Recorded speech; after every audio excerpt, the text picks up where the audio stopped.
Welcome to the OAPN podcast with your host, Adarsh Sakare. No bullshit, no cuts. 100% raw conversations with 0% fucks to give. We don't encourage the consumption of alcohol, but if you want to open up a cold one while you watch this, it's not a bad idea. Welcome to episode number 125. On a personal note with Adarsh Sakare. On 124, we had Radhya. Very cute, very pretty episode. Very fun episode, as Radhya is. And if you haven't watched that, you should definitely check that out. Today is a special episode, to say the least. And it's been a long time coming. But as always, before I speak a little more about the guest, let's say hi to Vipul Kasera. Hi, Vipul. Hi, guys. Pleasure being here. This took some time. Absolutely. It's, I think, about 2.5 years since the first time you said we should probably do this. We should probably do this. So I think this is probably going to be like the most easiest and the hardest introduction for me of who the guest is.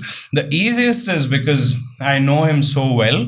The hardest because I work with him and he's the one who decides how much I get paid. So, it's always been a mixed feeling, this whole thought. So a little about Vipul. He heads Team Activators and Life is Outside. For those of you who already know, I work at Team Activators, and that's been a brilliant journey for me as well as the team.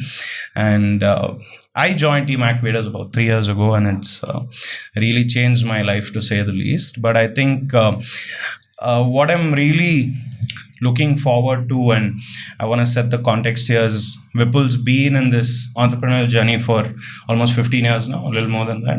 Yeah, close to 18 years. 18 years of being an entrepreneur, right? And from the few conversations I've had with him of how he's kind of laid the foundation for this journey, it's really inspiring to see how, today we're in this world of talking about,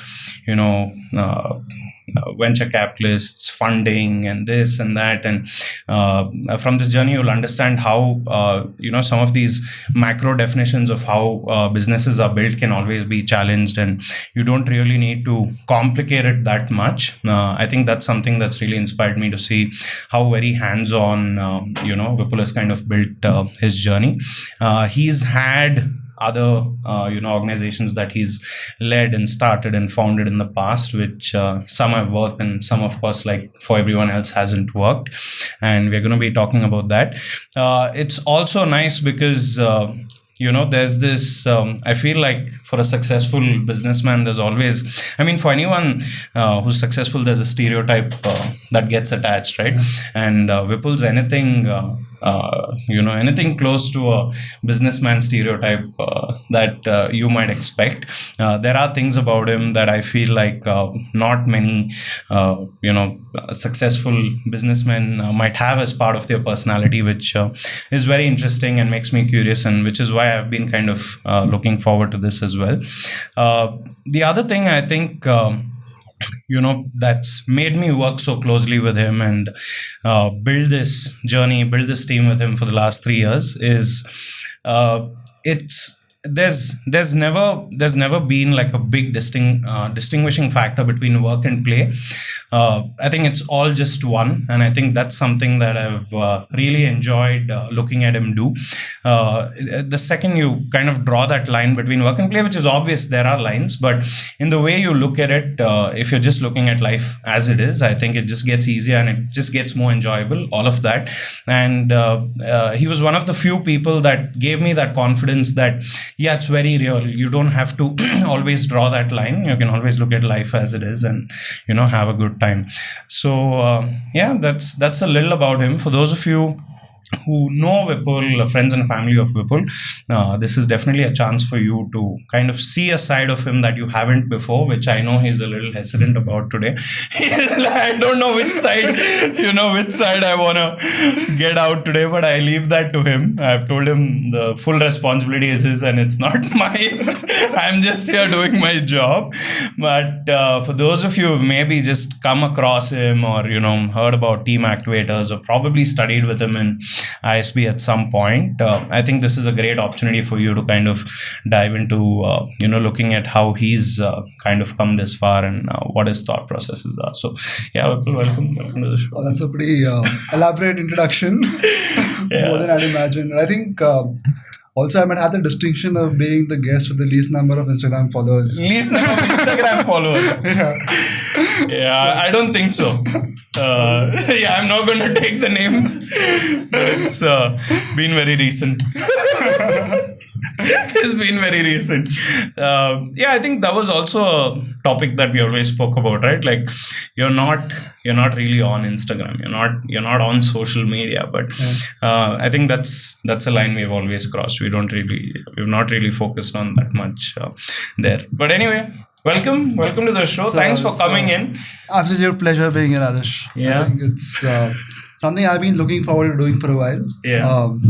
I didn't expect you to be here for 3 years. Wow, that's nice. Very quickly turned into some work conversation. Which is great. Like, so when you started out and we spoke, I know how much on the fence you were about like abandoning that level of agency you had on your own time and choices, right? And you always were concerned that you might lose some agency on that. Yeah. So I'm actually, what this tells me, the fact that you've been here for 3 years, that you have that level of agency still, because I don't see you operating without agency. So the fact that we've been able to build something where you have that level of agency on your time and choices it's a fantastic Thank you. feeling to have. And I think it's a very conscious thing we did, right? Because you always initiated it saying, let it be a 50-50. Yeah. You tell me what you need, I'll tell you what you need, and we'll work it out. So I think that credit goes to both of us to ensure we walk on that path. So anyway, how's life? What's going on? I mean, I know what's going on, but... What's going on is India just lost the test series Really? 3-0, and it is... we lost the third one? We did. Like, while I was driving down here, I was having a very close look at the score, and I feel like that's painful. already put me in a... It's okay. We'll make it better for you. We'll make it better for you. But yeah, generally, I think today the other side of things that I want to just speak to you about is, of course, we'll talk about team activators and things like that. But just like certain basic core principles of work ethics and like how we build relationships, etc. How you have done and things like that. But yeah, generally, like mindset wise, how have things been? And I don't get to ask you that in office, so probably going to use this chance to begin. Speak about these things at different points, right? So I think what we do fundamentally at work is a reflection of how I sort of think of a business and relationships as well. So I've always mentioned this, right? So I believe in the power of compounding, not just when it comes to your finances, right? Compounding in every dimension of life is a game changer. Like, so I was reading this somewhere. So people overestimate what they can do in a year, but they underestimate what they can do in 15 years. Beautiful. Yeah. Right? So it's exactly that. So I think I fundamentally believe that you don't start off with a vision. I think this might seem very go for it. Contrary to the thought process that everybody says, okay, what is your vision when you set up this company, or like what is the vision that say Mark Zuckerberg had when he set up Facebook? He probably didn't have the vision that the company that they are is today, on right now. That's poles apart from what he would have imagined or what I would have imagined. I would not have imagined exactly where we are today right now, but what you do is you start off with intent. You start off with the fact that you're excited about something, you have passion about building something, and you build. And you build incrementally, right? You try and get better with each day. And that translates to something much bigger than what you would have imagined it to be. So I even feel right now, like I think we keep talking about what are our medium-term plans, what are our long-term plans.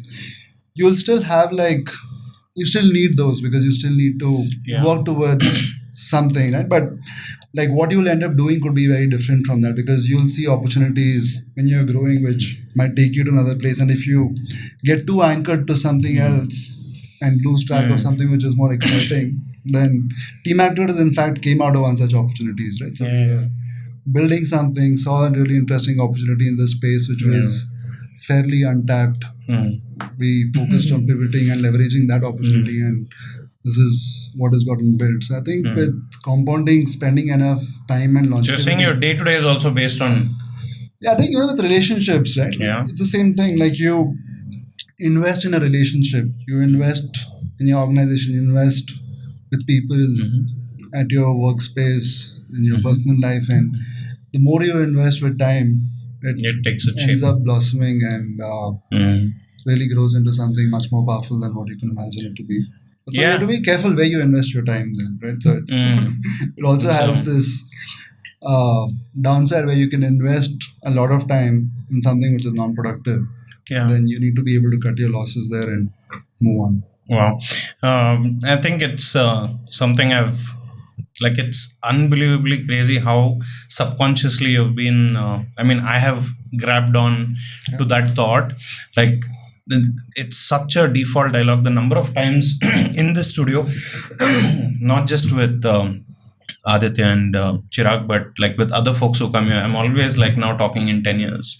Like anything I speak is 10 years, you know, today it's this, so in 10 years, in 10 years, 10 years, 10 years. So I've said it so many times now that short-term fuck-ups or short-term troubles don't seem to be troubling that much anymore. Yeah, absolutely. I think you can have when you have a longer horizon, right? The time to recalibrate, correct is so much higher, right? And most of our businesses aren't we're not in. I mean, some businesses obviously don't have that sort of luxury where you're able to make some mistakes and recover from those, right? But I think a lot of our businesses give you that sort of leverage and scope to say, okay, look, let's recalibrate, let's readjust, and come back on track. And I think one of the reasons we also have that luxury is because we've sort of chosen to move at the pace that we do, right? Like if you are trying to scale at a blitz pace, then your mistakes get amplified to a very large extent, right? And it becomes harder to fix something. Like if you're a Byju's and you've scaled up at the scale, and some businesses need that. Not all businesses can operate or grow at a 40-50% CAGR. Some need to grow at much lesser, 3x, 4x quarter on quarter, right? In that, obviously, you don't have that luxury of being able to recalibrate as much, right? You have to go for the stands every decision you make. But I think a lot of businesses do provide that luxury, and I think we've been able to really work with that. Yeah, super. So maybe let's go back a little. There's definitely quite a bit of you that I hardly know of. I think I've always spoken to you in this, borderline around things that we work. But the things that I never had a chance to ask you. So you studied in Bangalore. Where did you study? Yeah, I've been a Bangalore boy all my life. Grew up in Bangalore. Did my college from Joseph's, then went to RV College for my engineering. So PU, where did you do? School, where did you do? We'll start with School was in a school called Commute School. This was in Rajinagar, Bangalore. Okay. And then 10 years. 10 years. I think a mix of two schools growing up, the same facility. And then went to Joseph's for my PU. Oh, amazing. And then did my engineering from RV College. RV College. And PU, what subjects did you pick? I was a science graduate, PCMC. PCMC. Okay. So literally the same college that I went to. So SJPUC. Was it called SJPUC? And you didn't have uniform back Science then? and Arts. Okay. So St. Joseph's Arts and Science it was called then. And then... Oh, you have a uniform now? Yeah, we were the first batch to get a uniform, and we looked like jailers because it was white and black stripes. You got it at the right time. So you did PU in Joseph's, you went to RV. Yes. So I think, during school, what was Vipul like? Was he into extracurriculars? Was he, a first bench student? Was he the teacher's pet? Where do you classify? So I definitely wouldn't classify myself as a teacher's pet, but that said, I think academics was something I was always interested in and something which I sort of did reasonably well for myself. Okay. And all through school? Yeah, all through school.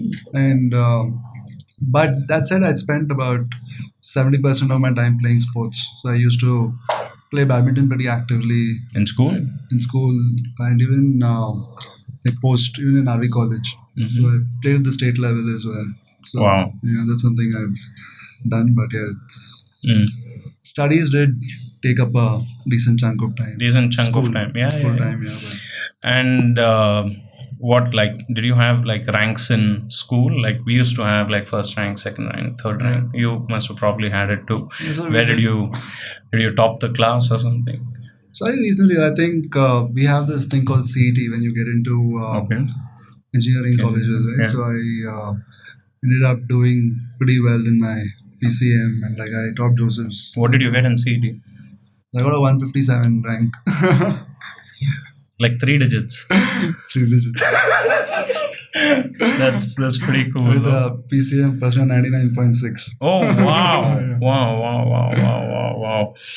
Nice. And what were at home, was it expected that you do this from your dad and mom, or were they pretty relaxed Not with you? really. I think so my dad's always been an entrepreneur and at some level he always assumed that I'm going to follow in his footsteps. And I think there was this part of me which was very clear that this is what I'm going to be doing at some point in my life. And it was at some level like I think life is like a sequence of games you play, right? At that time, the game I was playing was this. So whenever you're playing a game, you want to win? try and win that game, right? And you want to do well at that game. So it is It's just you doing anything you that. do, you just want to do a good job at it. So And that's probably what motivated me to do well there. sure. Your sister's younger to you, older to you? She's older, She's older. How old? older and wiser. I've heard you take some good advice from her. She's older to you by how many years? By 4 years. By 4 years. And was she better at academics, or what's the scene? She's good. She's Yeah? good. She's good. Like Mm. think she ended up at some level sort of showing me a path. So at some level, I think at a subconscious level, I've been following things that she did. Oh wow. But then we realized a little later that we are very different. Mm. So there was a thing where she did her engineering and I sort of chose doing my engineering. But then there was a point when we worked together, Okay. right? When she'd taken Early a break on. from Goldman Sachs and I was setting up Life is Outside, which is my second startup. So we had like this time when she joined me to help me out and we realized how different we really were.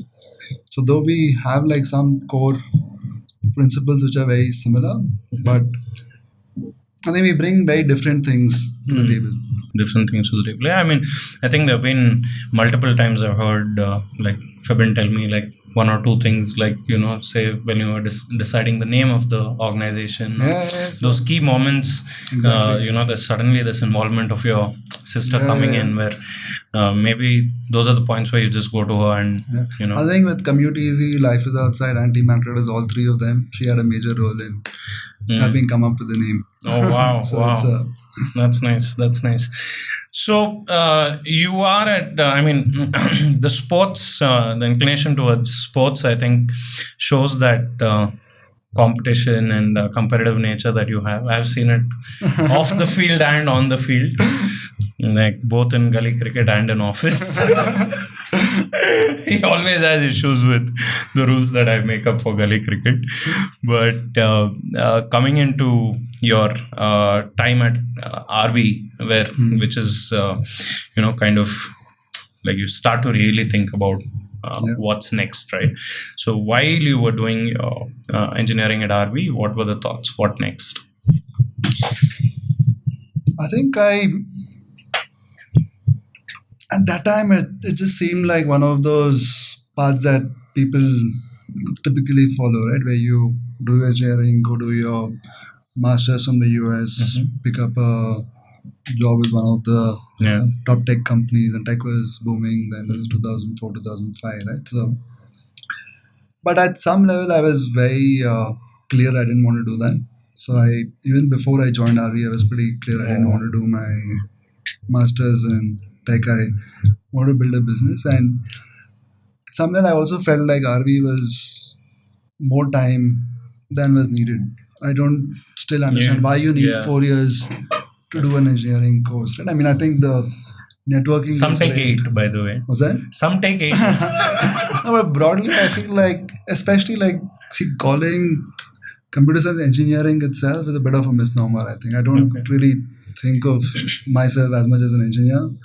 I say someone who's done like some of the core engineering fields, like say mechanical or civil. And I think it's you might as well do a diploma and do what I've been doing with tech. You don't need. There's a lot of stuff you self-learn and you learn on the job, right? So I think a diploma would have been sufficient. So I already felt like 4 years lost were some time. too many to do that. What we are doing, and then so doing a additional couple of years of masters seemed fairly redundant at that point in time. So I think I joined this amazing company called ThoughtWorks right after. I actually did an internship there, which And you got that out of college? I was out of college, yeah. So it was, I think, 120-person company then. So it was a really nice small company with an amazing culture. And I think What is it now? I think it's a listed company in the US. It's pretty large. So it started off, I think a lot of my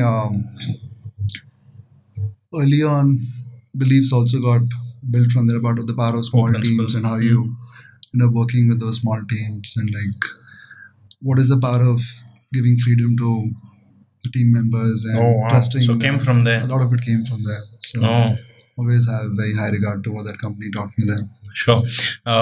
We'll come to ThoughtWorks because I had one or two questions there, but a little about you spoke about how your dad has always been an entrepreneur, and that kind of you always kind of knew that you're going to walk the path of entrepreneurship. And I've possibly met your dad maybe 2-3 times, maybe for a few minutes and here and then, maybe just heard about him from you. So I've always kind of wondered what are those one or two key principles you took from him with regards to business, and also if you can tell us like what was the nature of business he was in, if you don't mind, and how was it for him? How was the path of entrepreneurship for him? So I think his path was way more complicated than my path in the sense that when he set up his business, he came from a setup where he didn't really had the luxury of having deep formal education. Okay. So he started working when he was 16. So he, because of his circumstances, he had to start working when he was 16. Then he did his evening college to complete his BCom and all of that. So while he was working, cool. Yeah. So when he did move to Bangalore and he set up something, so there was no plan B. It's like I'm a big fan of Batman, so it's like when he's jumping out of the well, right? So there is the time he succeeds is when there is no rope, right? And I think it was mostly that for him as an entrepreneur. So it's very different from me because I'm not saying like I had the luxury of falling back on some family wealth. I didn't have that, but I did have like my engineering degrees, and I knew like I can easily get a job. You had your base at least. Getting a job is not going to be a challenge anytime. Right? Like with my ISB, I opted out of placements. It's not like I would not had a chance to get one of those jobs. So I think from that perspective, it was very different. So for them, the cost of failure is very high. Like if you've sold whatever you have and invest in a business. So you don't have a choice to fail. So I think that is very different from with me. Like though I uh, didn't ever plan to go back to work, but that option always existed. So, what business was he into and which industry? So I think again, so he, without being from any technical background, is because he used to work as an accountant in a Okay. company which used to make precision tools for automobile companies, Okay. right? So he was doing that, working as an accountant. He said, okay, this is something which ideally is a good business to be in. Okay. And he set up that business without any technical knowledge. He was able to find a couple of Wow. people who could bring in the technical knowledge, and he built a business making like precision tools, supplying to automobile companies and all of that. So that was the space he was in. So, what two core principles did you see growing up? Like just watching him work, and now, of course, you would have dissected it much more and analyzed it much more. But growing up, what do you remember? Like looking at him and saying, subconsciously, that's something needs to rub off on I me. think one thing I always felt with him was whenever I've looked at him, he always came from this place of abundance and not of scarcity, right? Like I think you hear that a lot more now, but I've actually seen that in principle. Like there was always this sense that whether or not we had anything, it always felt like we had enough. There's enough. Wow. Right? So that is something which I really, and I always still borrow from that feeling, right? So that is something which we picked up from him. And the other thing is, he always showed me that having longevity in any space is like if you have conviction in what you're doing, as long as you can let time be on your side, you'll always succeed. And that is something which I've taken back even now. So you just give enough time to any business, and if you're putting in enough passion and effort into it, there is success sort of becomes inevitable then. Super.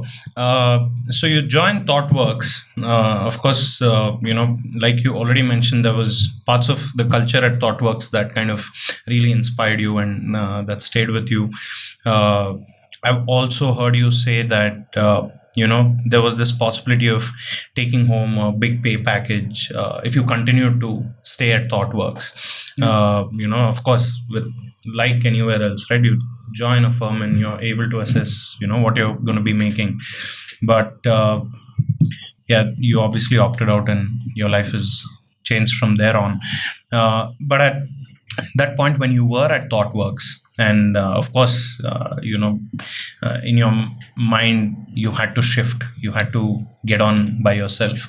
How did that transition happen? So I think while I was at ThoughtWorks was a great company to be at. It used to be, in fact, when I joined I joined ThoughtWorks from RV. It was the dream job, right? So you had to sign up for a dream job and then you get this. So it was one of those things you really look forward to. It allowed you to travel enough. I was in Australia for some time. I had an already. Yeah, so this was fancy boss you are.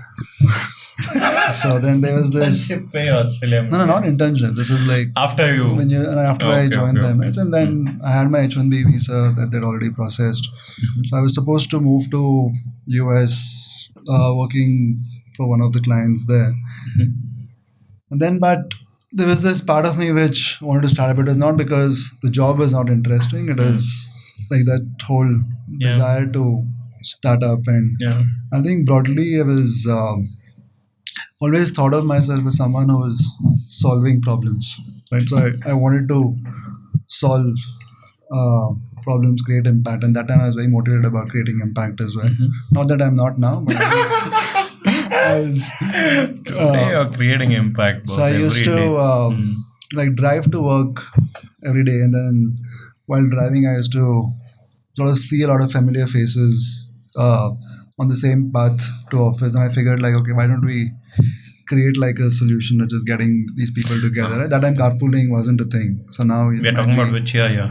It was 2005, 2006. Okay. Right. So I said, okay, why don't we just use tech and get a platform where people can all come together and find carpooling partners. And then that ended up doing really well. So we had about set up this thing called CommuteEasy.com and had about 35-40,000 active users on that while I was still at ThoughtWorks, right? So this was like a side project Really? that I was working on, and it ended up doing really well, a lot of traction. So we had the Bangalore traffic police who joined us. So we had hoardings all over town. We had Radio One coming in. They brought in ambassadors like Rahul Dravid and Robin Uthappa and all of these guys to come and promote Commute Easy. So that ended up really giving me giving me a glimpse into the power that tech can do, right? Tech can just, even without having a large team, like single-handedly you could build a lot of these things, right? So at that level I was pretty sure I wanted to stay back here and do stuff rather than Stay back in go India. build something in US for someone else. The US opportunity was off. You're working on Commute Easy. You're working with ThoughtWorks. The Commute Easy kind of kicks off, where you got the early taste of fame, I guess. Yeah. All these cameras, and I have the pictures of you, which we can, if you don't mind, put it up at this point, Sure. where you can share those with us. And that was like a young Vipul, like getting like acknowledgement saying, yeah, I think you have the ability to create impact. So was that kind of was that confidence needed at that point for you as well? Make things easier to believe in yourself? I think this definitely gave me like a big boost of confidence in terms of the fact that you can build something and get that traction. Almost it seemed a little too easy then at some level, right? Because I think at that point it was just a pain everybody was talking about, and a lot of things came together. So that time building a business seemed easier than it actually was. So I got a little carried away saying, okay, look, this seems fairly straightforward. You have like 30,000 people and you just set up like a simple website. Sure.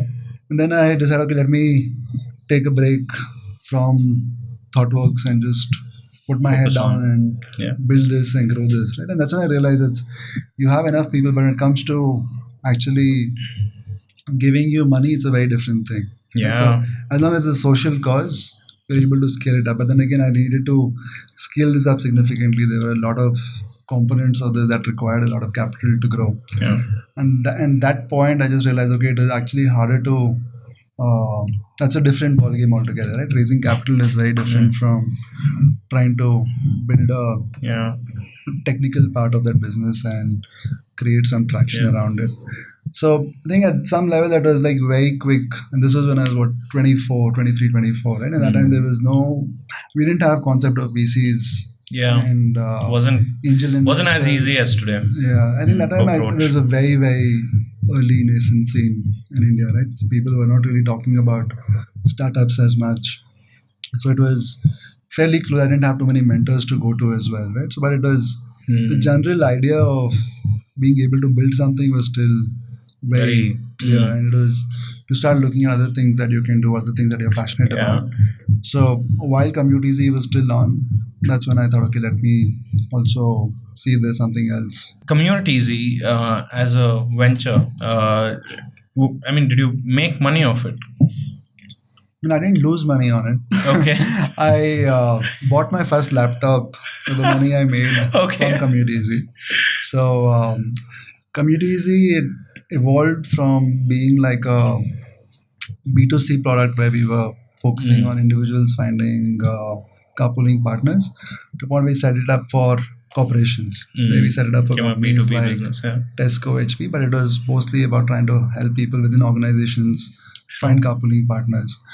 So what Commute Easy also did was it sort of got me introduced to a lot of companies and a lot of people, right? It really built a very strong network both in media and in corporate houses. So at some level it built a lot of credibility as well of me having built something which at scale and a very extensive network which I could leverage for anything else I wanted to do in the future. So from that perspective, I really love my time at Commute Easy. Sure. So wasn't the biggest of profit-making parts of your life No, but I think in terms of Impact and yeah, I mean, there's and I think a no lot doubt of about those that. things, like some of our largest clients right now Yeah. are actually clients of Commute Easy, and that is how we got introduced to them. Oh wow, So, that's pretty like, cool. some of them So. which even you deliver events for us. So it did. Yeah, I think this is where those lines become blur, right? When exactly. people, I think that's why it's so hard for you to answer. Yeah. When I ask you, did it make money for you or not? It of course did. Yeah. I mean, technically maybe not, but it of course did. But That's it's hard what led like, to. look at things in isolation, right? Yeah, Because yeah. you have to like look at all the synergies that some of these True, things true, bring true. in. Right? I agree. I agree. So Commute Easy journey you took us through, and now the first things first about ISB. You want to get into ISB, sole reason being? So at some level, I was pretty clear I wanted to be an entrepreneur. I wanted to build something. Yeah. So I figured again, like I said, like my mindset was I'm going to do this for a while. So if I'm going to do this for a while, why not spend some time building like uh, some core business principles? Right? And again, when I was doing work with communities, I realized there were some gaps in terms For yourself. of like personal gaps in terms of Yeah. just general. It comes to scaling businesses, when it comes to raising capital, there were some gaps which I felt, and again, like there were areas where I felt like if you're going to be an entrepreneur in India long term, might as well go build a very strong, relevant network within India, right? And that is why I wanted to look at a B school in India. And ISB was the only credible B school that gave you like a 1 year MBA. So I didn't want to spend 2 years doing that. So it was a 1 year option. So that's how ISB happened. Sure.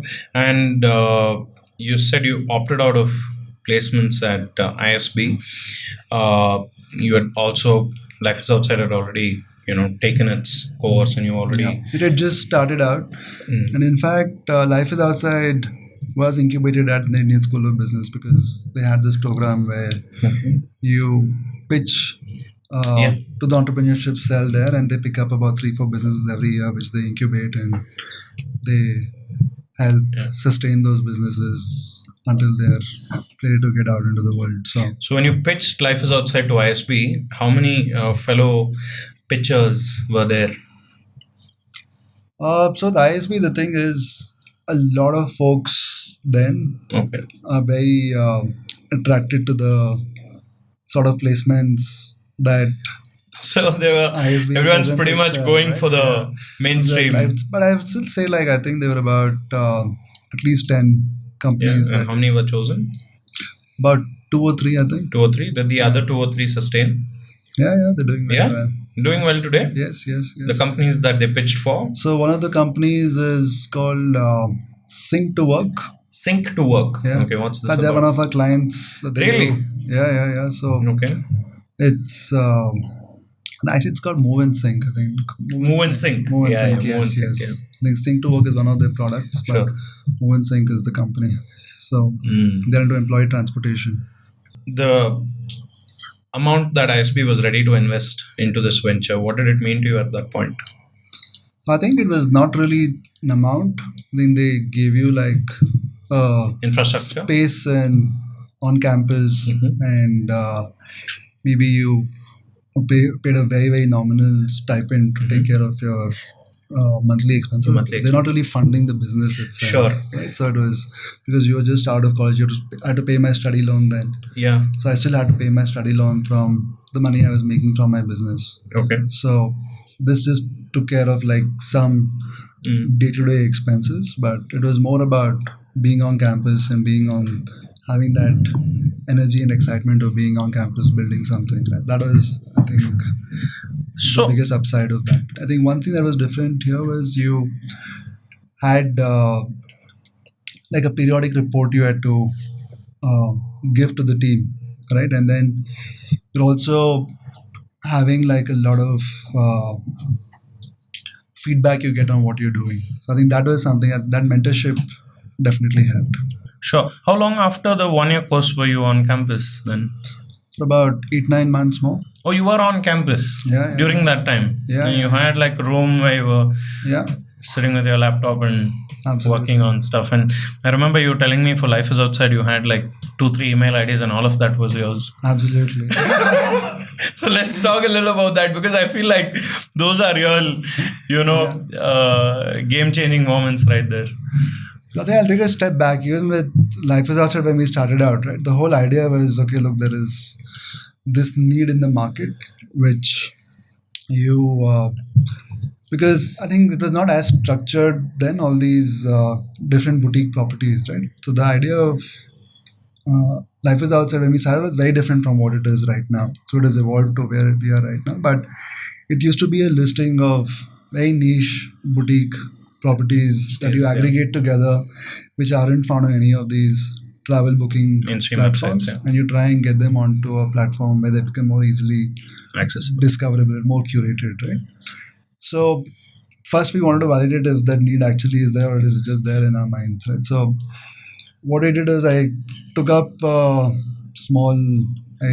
trial version of Photoshop, built out some wireframes of what the website is going to look like, and took printouts of those wireframes and went down to Masinagudi and Coorg.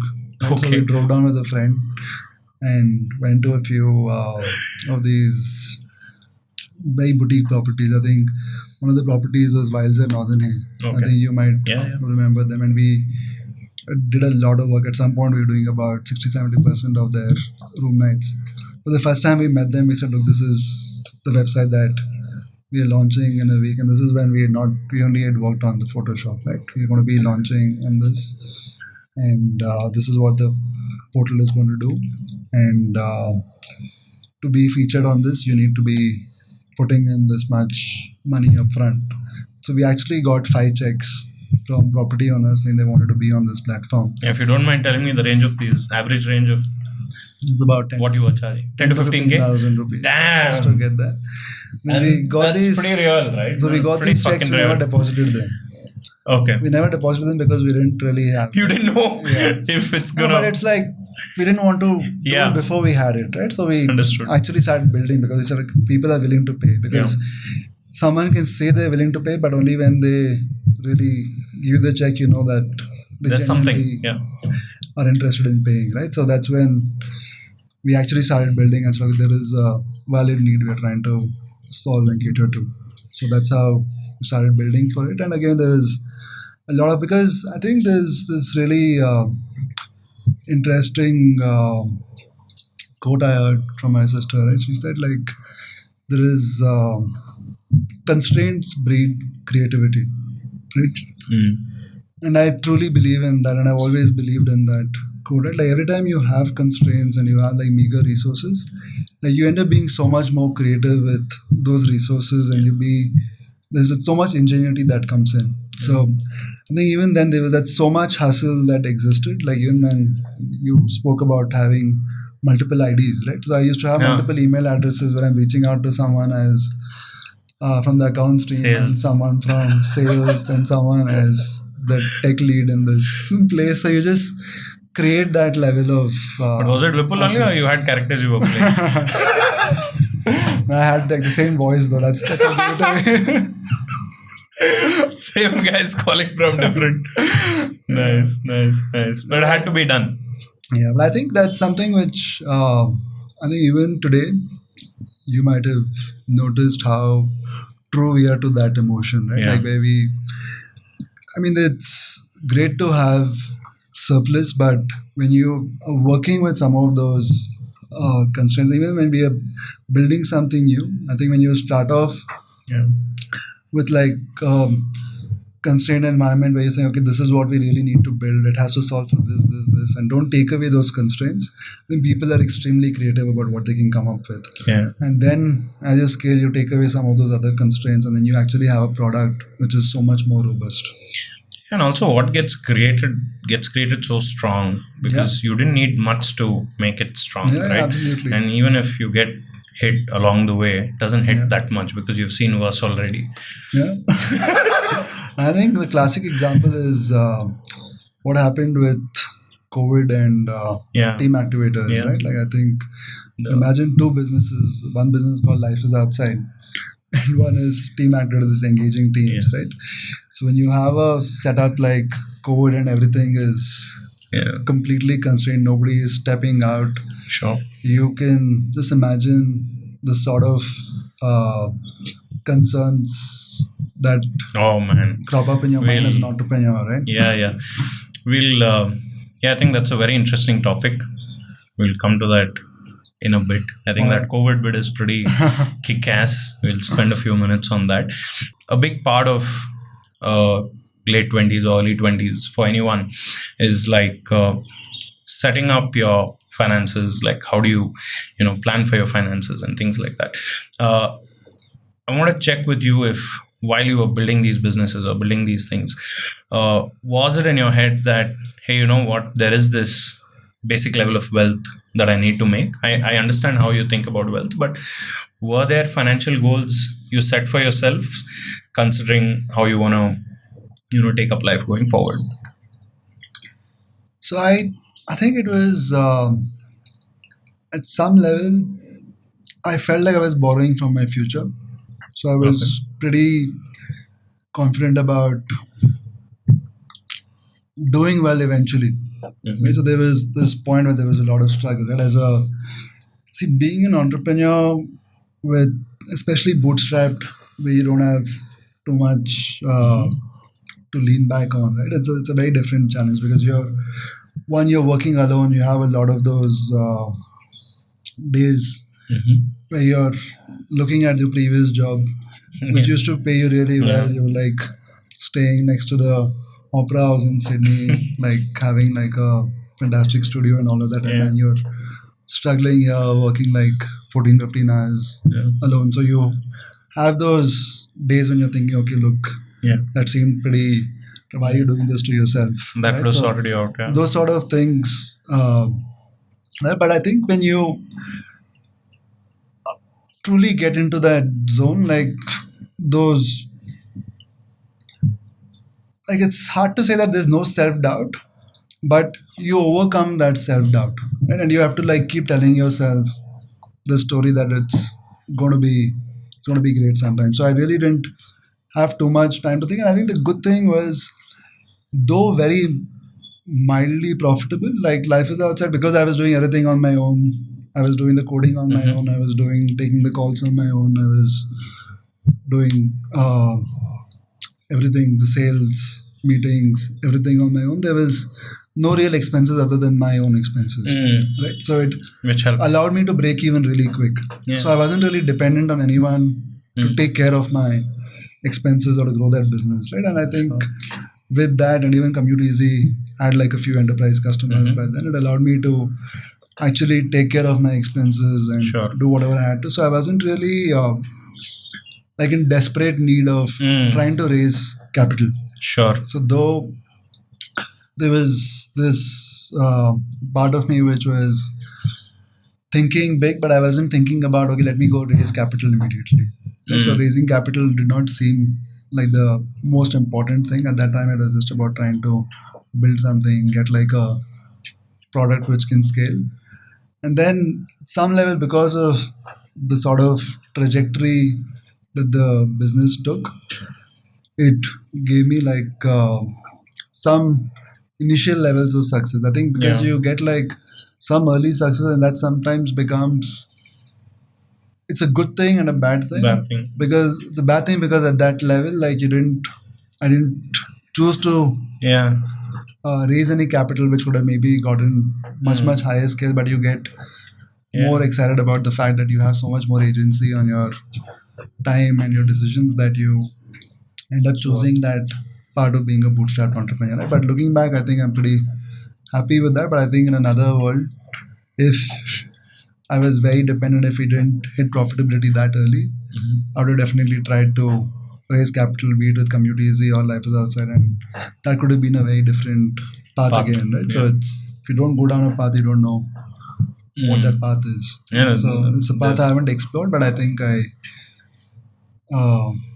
I feel very happy about the path that I did. And it's not like one is better than the other. Yeah. That's another thing, right? That people, I think, kind of mistake. If given enough time, this is something that could be built organically. There are a lot of businesses that cannot be built this way. So there are a lot of businesses which are very capex heavy, right? There are businesses which require like network effects to kick in, which require a lot of scale. So those businesses cannot be built by saying, look, let me just dip into whatever I can make on an incremental basis to sustain that business. You can't build like a Amazon scale business without raising some level of good investment, capital, right? So you need for those network effects to kick in that kind of capital and marketing. But I think the business we ended up sort of moving towards and pivoting to was something which allowed me to have that luxury. Sure. I remember, I mean, this was maybe a few months ago. For some reason, we were searching for some fun pictures of you, and we scrolled down your profile on Facebook at office, and after some time, I saw some posts which was basically you promoting, weekend getaways. Yeah. I don't even know which year, right? Weekend getaways, like you're straight out selling it on your Facebook status that, 2 nights, 3 days, this and that. No, I'm sure all that content was planned by you. And there was also a time when probably, I don't know if you were, were you boosting those posts? There was nothing as such. So I want to understand what was the intent at that point, to personally put out these packages. Yeah, so I think, at that time there were very few channels that you could leverage for marketing, right? And again, those were channels which in some level did not really do very well because, again, there was two parts of the business. One was, okay, you're building a B2C business, and the other thing is B2B. And I think I realized fairly early on that the B2C business is business which requires a lot of capital. It requires external capital to succeed, but the B2B business doesn't require that. So it was more of a fork where did I want to go down this path where I built it, because again that business was doing at least 80-90 bookings a month, right? Like even when we started out the B2C thing, but again it's 80-90 bookings is not, the margins are like you don't quit everything, you want to do that, right? You want to do something like a lot more larger than that. And then it was mostly that decision that I had to make. Do I want to focus on the B2B or B2C? And I think that B2C was, I think the intention, and there'll be a point where you have like your leg in both those boards, right? So you're trying to say, let's figure out where this is going. That was the path when even that was just that time when I think there was an overlap of trying to like see if the B2C business is actually viable and should we raise capital and grow that, or should we just focus on the B2B side of it. But I think without really pursuing that path, the B2B business got pretty attractive, and then we ended up being more focused on that. Did you pitch at any point for investments? So I think the pitch I made it's actually an interesting story. So this is when a friend of mine from ThoughtWorks, who I used to report to. Okay. So his name is Sharoy. So I used to report to this guy. And so he was a huge adventure enthusiast, loved to travel. So I told him I'm trying to build this thing called lifeisoutside.com. So we would try and bring all these adventure providers and boutique properties on this platform. So he was really excited, and I said, let me just take a sabbatical and I'll join you. So I had already quit my job, and he said, okay, he's going to take a sabbatical. And this guy was a very senior guy at ThoughtWorks, right? So he could not afford to like take care of the sort of EMIs he had without really having like a pretty solid salary. So he was like, we have to raise money if you have to do this, right? So I was like, okay, yeah, sure, let's do this. And this is when I was about 24, 25, right? So I said, okay, let's see. So we started Googling, okay, how do you raise money? Who are the VCs or like angel investors? Right? But there was hardly any angel investors. So there was this one thing popped up, an article is NEA Indo-US Ventures is setting up shop in Bangalore and all of that. And we said, let's Google and figure out where they are. We found out they were somewhere in Whitefield. So I said, okay, let's drive down and go to them. Let's drive down. So we actually just drove down. You made like a deck and all? No, we didn't have a deck. This was just like he was thinking of quitting his job, doing all of this. We're like, let's go meet and figure out what this feels like, right? And then we went to this place that was, I think, it was a very small setup with I think a couple of partners there. And then at the reception, we said, okay, we want to meet one of the partners to pitch. They said, do you have an appointment? We said no. But then, like young VC firm that also is thinking, okay, what if we are passing on like the next super or like, yeah, so well, they did. Let's go. If they didn't, they fucking did. So they said, okay, let's see. Then we actually ended up pitching, and it was a pretty good conversation, and we ended up realizing that there was gaps. Some of your closest friends at that point, what did they say about your decisions or the ventures that you were part of, or you just kept it closed away from all of them? I think at some level I've had a circle of friends who have all been following a very unconventional path. And, yeah. So some of them have like quit their jobs, become like wildlife photographers. Some of them have, a lot of them have been doing startups and stuff. One of them is a billionaire, I hear. Is this true? Close to. Almost a billionaire? In that billionaire is a bit of a stretch, but maybe somewhere on the path. Midway there. Wow, that's a lot too. That's a lot as well. Anyway. Yeah, so I think a lot of them have followed unconventional. So I didn't seem like I was following that much of an unconventional path for me. I think because of the folks around you. Yeah. So I think I've always sort of not taken like the more path of least resistance, right? I think at some level I sort of sought the path of most resistance. So because I feel like, and I keep saying this also at work, right? Like the moment you get too comfortable, you stop growing. So I always want to create that level of like being at that zone of pushing, working outside your comfort zone, right? That's when you actually have real growth happen. So, yeah, I mean, I've seen it multiple times. Like you'll always pick the most complex issue. Like on a busy day, you'll still look at the most complex issue to start with. Yeah, and I think that's one of those. And some of us will be wondering, like, why are we getting into this now? But I think over time, people have understood that it's better that way. Yeah, I think in general, right, if you're trying to solve, like you're not shying away from solving the more complex problems, it also gives you that sense of not getting overwhelmed by complexity. So you sort of seek that complexity. And I think that is something which also keeps challenging you, keeps you interested, because you said you were at the intersection of work and play, right? To truly be at that intersection of work and play, and I think this is what we do with our activities as well. We're saying, look, the reason folks feel engaged while they're doing activities with us is because you want to challenge them. Sure. You make things too comfortable and too easy and you're not challenged, and you get disengaged, right? And it's important for us to be engaged as well. Like while we are building, doing what we're doing, if you get disengaged because you're doing something too simple, then you lose interest and then it seems like work.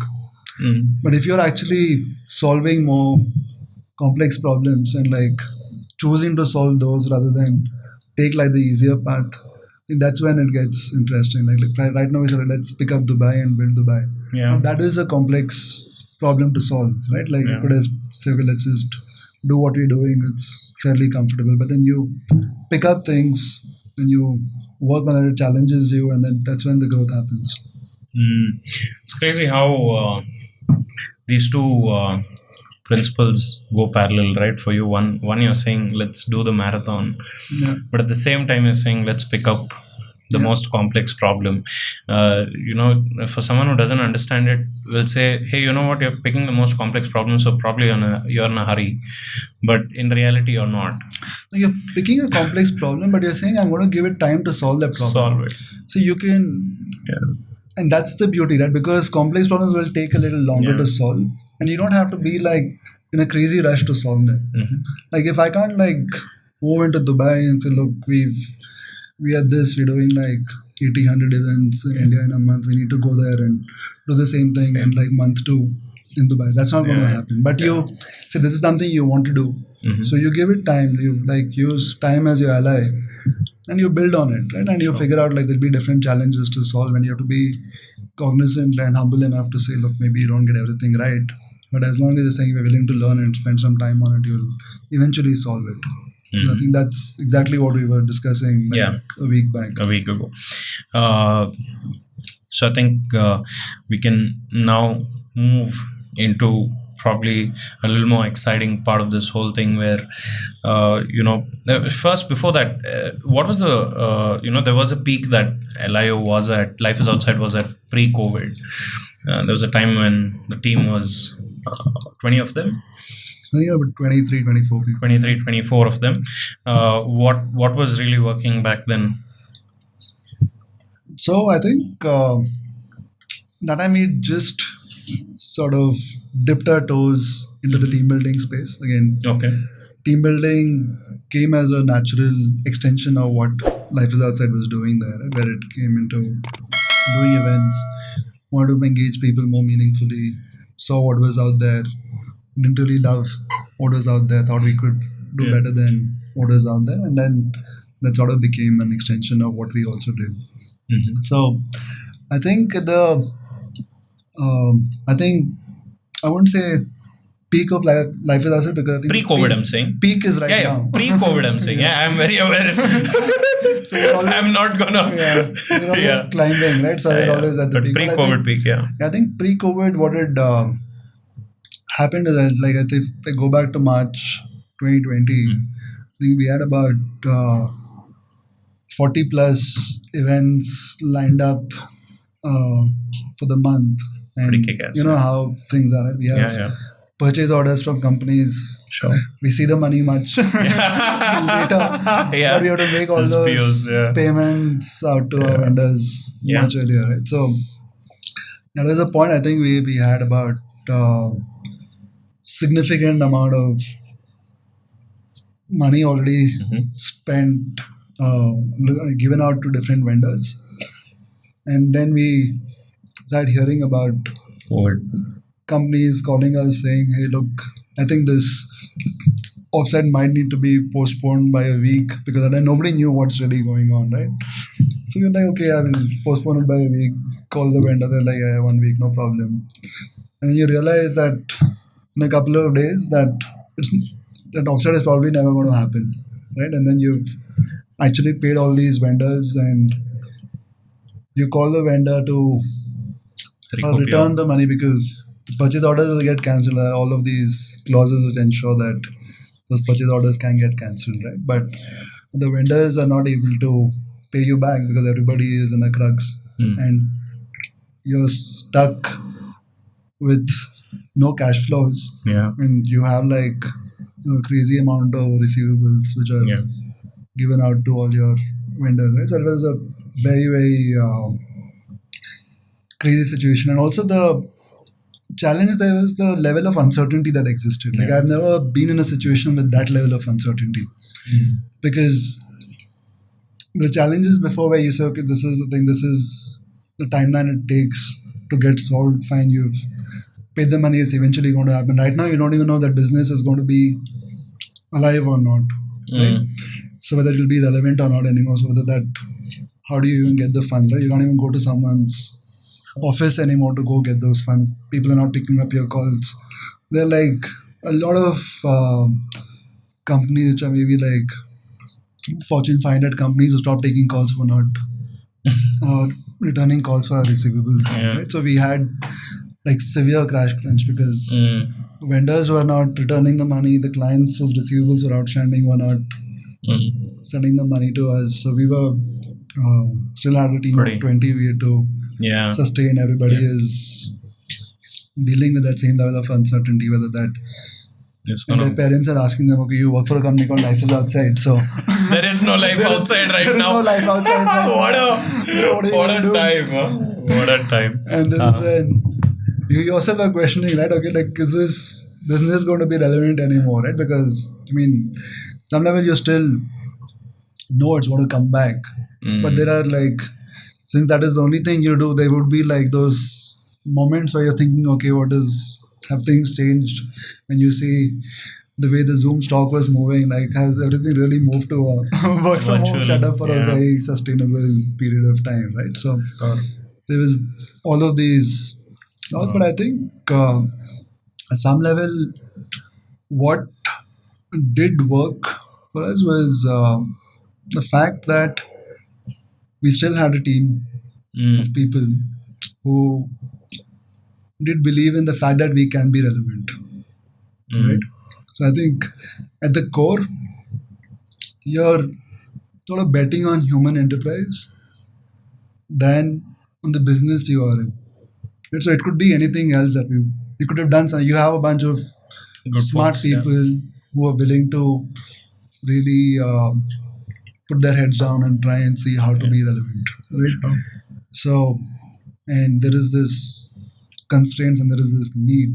So you have a need and you have intent, everything falling together. And you realize, okay, now there is the fact that we were in the team building space at that point, and you realize the biggest erosion that was happening then was social capital. Yeah. And everybody was talking about this on how How do like we build work from home is really crippled social capital. People are losing that connect. There is this employee wellness is at a all-time low. All of that is going on. Right? So it just seemed like a massive opportunity at that point in time to not do something about it. Right? So I think some of those things, the way they played out, I mean, ISB reached out to us then, and we had just engaged with ISB like Feb of that year to do one of their Was it the event. first time? The first time. Wow, what a time for it to in Feb come through. of 2020, we had done an engagement for one of their exec programs. So they reached out saying, hey, we have like this class coming in, which is going to be completely online, and this has never been done before. So orientation week and networking is very, very critical to a B school, right? Like especially a 11-month program. So how do we create that connect? What do we do? And then that just gave us that more fuel to work on. Like this is now we're working. All our efforts became more targeted to actually putting together like a really solid product which could engage like 800, 900 students coming into a virtual program. And I think the impact of that we're still feeling Even today, today. right? Yeah. Like we did, I think, more than 650, 700 programs virtually in those 18 to 20 months. And even now, I think we're doing about 10, 15 programs a month which are virtual. Which So is amazing. I think at some level that adversity sort of became like the impetus for growth. Right? It's also really, and this is where business and all of these things kind of go away, where it's so ironic that it's ISB that played that role for the team at that point, right? Because, and that's why we speak about energies and things where you put in such core authentic energy into ISB and that experience that you had there, that before you know it, at the right time, it was ISB that came around and said, hey, you know what? Yeah, We got work for you. That's so beautiful. Yeah, and I think at that point, even nobody was sure what's going to happen, right? Yeah. They were themselves doubtful about the fact that this can be pulled off, but they didn't know anybody else who could do this because nobody else was doing something like this, right? So there was just this whole sense of, okay, let's no harm trying. And they worked out really well. Sure. You've built teams in the past and you've built a wonderful team now. what I've also noticed is not just the difference in the way you hire, but the way you build rapport with the folks you work with. It's also unconventional in its own way. It's more, I would say, humane than business oriented. Okay, I'm glad you say that. Yeah, it is. I feel like it is. I mean, negotiations, it's not like it's very easy. He is very good at it, but that's part of the business. But I feel like at core, you just want to connect with people that you work with. Yeah. Yeah, where did that stay strong for you? Because till date, that's what you say. Like, if we're going to be working with someone, let's connect with them. Everything else will fall in its place. Yeah, I think broadly, right? If you feel like, I mean, why do you work with Team Activators, right? Like, you were someone who was a freelancer, Yeah. who was very happy doing what you were doing, and you enjoyed the freedom that brought to you. Yeah. So at the core, people want to have that level of freedom, and if you can create that while aligning that with your organization's goals, then it becomes easier for everyone to grow, right? So you're able to grow, and it works only if you have agency on how you can define success for yourself, right? So as long as there's a path you can carve out, it says, look, I have a path to creating growth for me both personally and professionally in this organization, and that is exactly what the organization needs. If it can provide that to you, then it doesn't need to do too much to try and hold you, right? You'll stay with the organization, and I think that is what we've been trying to do for everyone, to say, look, and sometimes it becomes difficult because you realize with some people you're not able to find that path of growth, right? And that is detrimental to the person and to the organization, and then you have that conversation upfront and you be very honest about it. But as long as you're able to create that path and you can see that path, then it becomes very easy. This thing of freedom that you spoke about, it I really feel like when you give freedom to people to do what they want, it also makes them feel very safe. Like at core, when you have freedom, you feel very safe. You feel you're in a nice space. When you don't have freedom, you feel a little constrained. I think again it goes back to what you said, right? If you want to be at a place where you feel like there is a little bit of blurring of those lines between work and play, and you say, look, I don't really distinguish them that much because I enjoy doing what I'm doing. I think freedom becomes a very, very core part of it, right? Like, and you can have multiple degrees of freedom. It could be in different ways. It could be like financial freedom. It could be freedom of choices that you're making. But I think that becomes very core to you feeling that way. That, okay, look, I don't mind doing this on a Sunday because some level I'm enjoying doing what I'm doing. So if I take that freedom away, if that didn't exist, then I don't think you would feel the same way about doing this job at any way, right? So I think that itself is cool. I think if I wouldn't want to work in a place where I don't have freedom, so why create a place where other people don't have it? It also costs a lot to give freedom to people, which we are very aware of. It costs us in different ways, and I think that's part of the whole deal, right? When you give freedom to people, it costs you something, but at the same time it costs you something when you don't give freedom to people. So it is a choice that you need to make in terms of. But I think the return on the cost that you spend while giving freedom is so much higher than the return you get on not allowing that freedom. Right? So I think when you extrapolate it over a larger time window, there's so much that comes out of choices people make when they're not forced to make those choices, right? And there is so many things that we've done. If you look at the sort of products that we have launched, the kind of verticals that we have forayed into, some of these things would not have happened if people didn't have that level of confidence of saying yes to some of the client that they were talking to without really worrying about those consequences. Yeah, you're also not a big believer in hiring only academically excellent people. Yeah. I think that's probably the last thing you discuss in a hiring, process. I mean, while it's required, it's not something you go for immediately. The thing I've always felt about that is we've definitely moved on. Like, I think it's a general understanding that academic excellence is not everything for someone, but it does take a lot to follow that when you're building your own company. Has it been a conscious kind of effort to say, hey, you know what, I'm not gonna keep that as a number one priority, or you just feel like academic excellence doesn't determine too much? So I think what happens also is when you're working with a smaller team, right? You have the time and bandwidth to maybe explore folks who are outliers in everything that they're doing and people who are following a very unconventional path.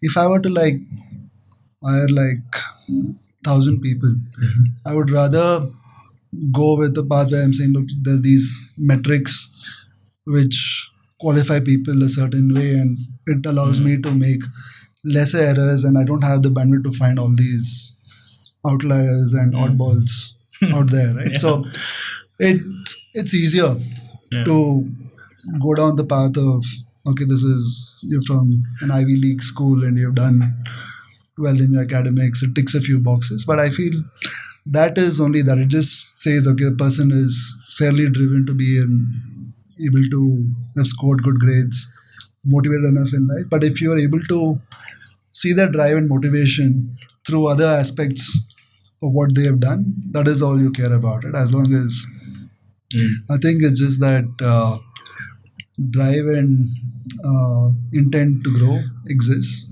In that, I would always put it a much, much higher pedestal than what your CET rank was or what your academic performance was. Yeah, it's amazing that you're saying it, because you yourself have been, great academically, and it's not, that's not the only requirement. And you are saying that, and it's great for people to hear that, I think, because a lot of people do end up feeling like even today, academic excellence is the, biggest credibility of who they are.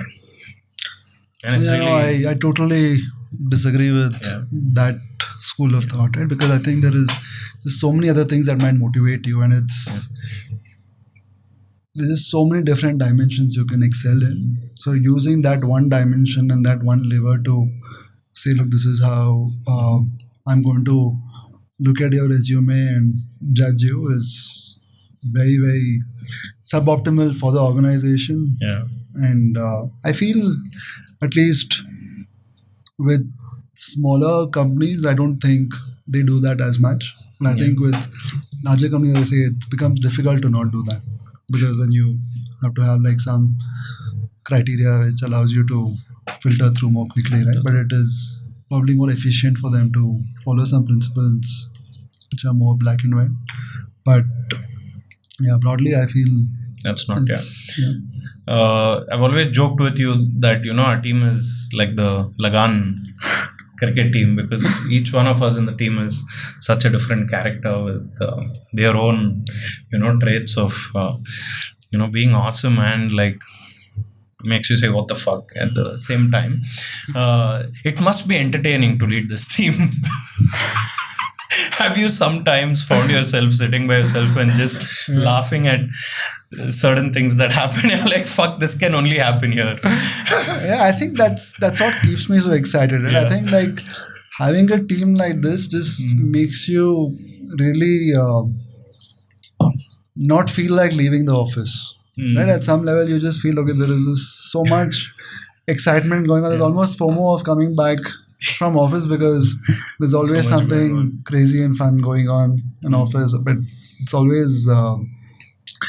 I think everybody brings these very unique personalities to the table, right? And they have no hesitation putting themselves out there. So people are very unconstrained in getting whatever their version of the true version of themselves is, like the raw version, right? So we get to see that, and I think everyone is, especially in a space which requires all that creativity and uh, the general sort of work ethic that needs to go in. I think it's a pleasure to be part of this team, and even sometimes I don't even feel like I lead this team. I feel it leads itself. I'm just there observing and watching them. Spoken like a true leader. It's true. It's very true. I mean, we see it every day. There are people who have worked with you for a long amount of time, at least at this phase now. There's Febin, there's Tamji, there's Sachin. Folks who've been there 5 years plus. They've seen pre-COVID, they've seen post-COVID, they've seen like the highs, they've seen the lows, and of course there are so many others who have joined in. It's really amazing to see that people who have stayed end up growing in massive amounts with who they are. For me, that has been really like striking, and it's been very inspiring for me to watch that, because it's happened organically. It's not like you sit and plan, what they need to be or how they need to be or what next career steps they need to take. It's not intentional, but it's just like a culmination of everything that makes them become, such evolved people. And that's so nice to see. I mean, how do you think that has happened? And I feel like whoever continues to stay, beyond a certain point, even if you don't choose it, you will fucking evolve. And that's the type of place that's gotten built. And I feel like that's rare. Yeah, I think there's this, again, a belief system that I have. If you don't grow, you don't stay where you are. You actually start. You can't stay stagnant, right? You'll, even with an organization and at a personal level, right? Like you'll have degrowth. You'll actually shrink as an organization, as a person, if you're not growing. So it's always very, very critical to have that emphasis on growing. And I think that growth always comes from what we discussed, is putting yourself in positions that make you uncomfortable. And I think what has happened constantly all these years with everyone is they've found themselves in places where they have to do things which they're not happy doing initially. Right? They're like, okay, am I really expected to do this? And as long as you're constantly finding yourself in a situation like that, I think that, you said, it might seem very organic, but you have to keep finding yourself in a place like that. So the moment you feel, okay, you spend like a year thinking, okay, I never did something which made me feel like I was outside my comfort zone, and you really need to revisit and say, what is it that can push you and help you push your boundaries. Which is why I think you also don't push people to define their roles too much. I've seen like many examples, you would have seen it as well, but one of the things I'd probably want to call out is, there was a time when Tamji, who's in operations, would call Brendan for branding elements, right? There's probably something to be stuck on a car or something. So Tamji will call Brendan, and Brendan's, of course, so bloody creative. So he'll come up with something really nice in like 10 minutes. And then Tamji will get that printed. And then over time, I've seen Tamji just take his phone and work on it by himself. Or there are these random days in office when he has nothing to do, and he's opened up his laptop and he's just like figuring out branding on Canva.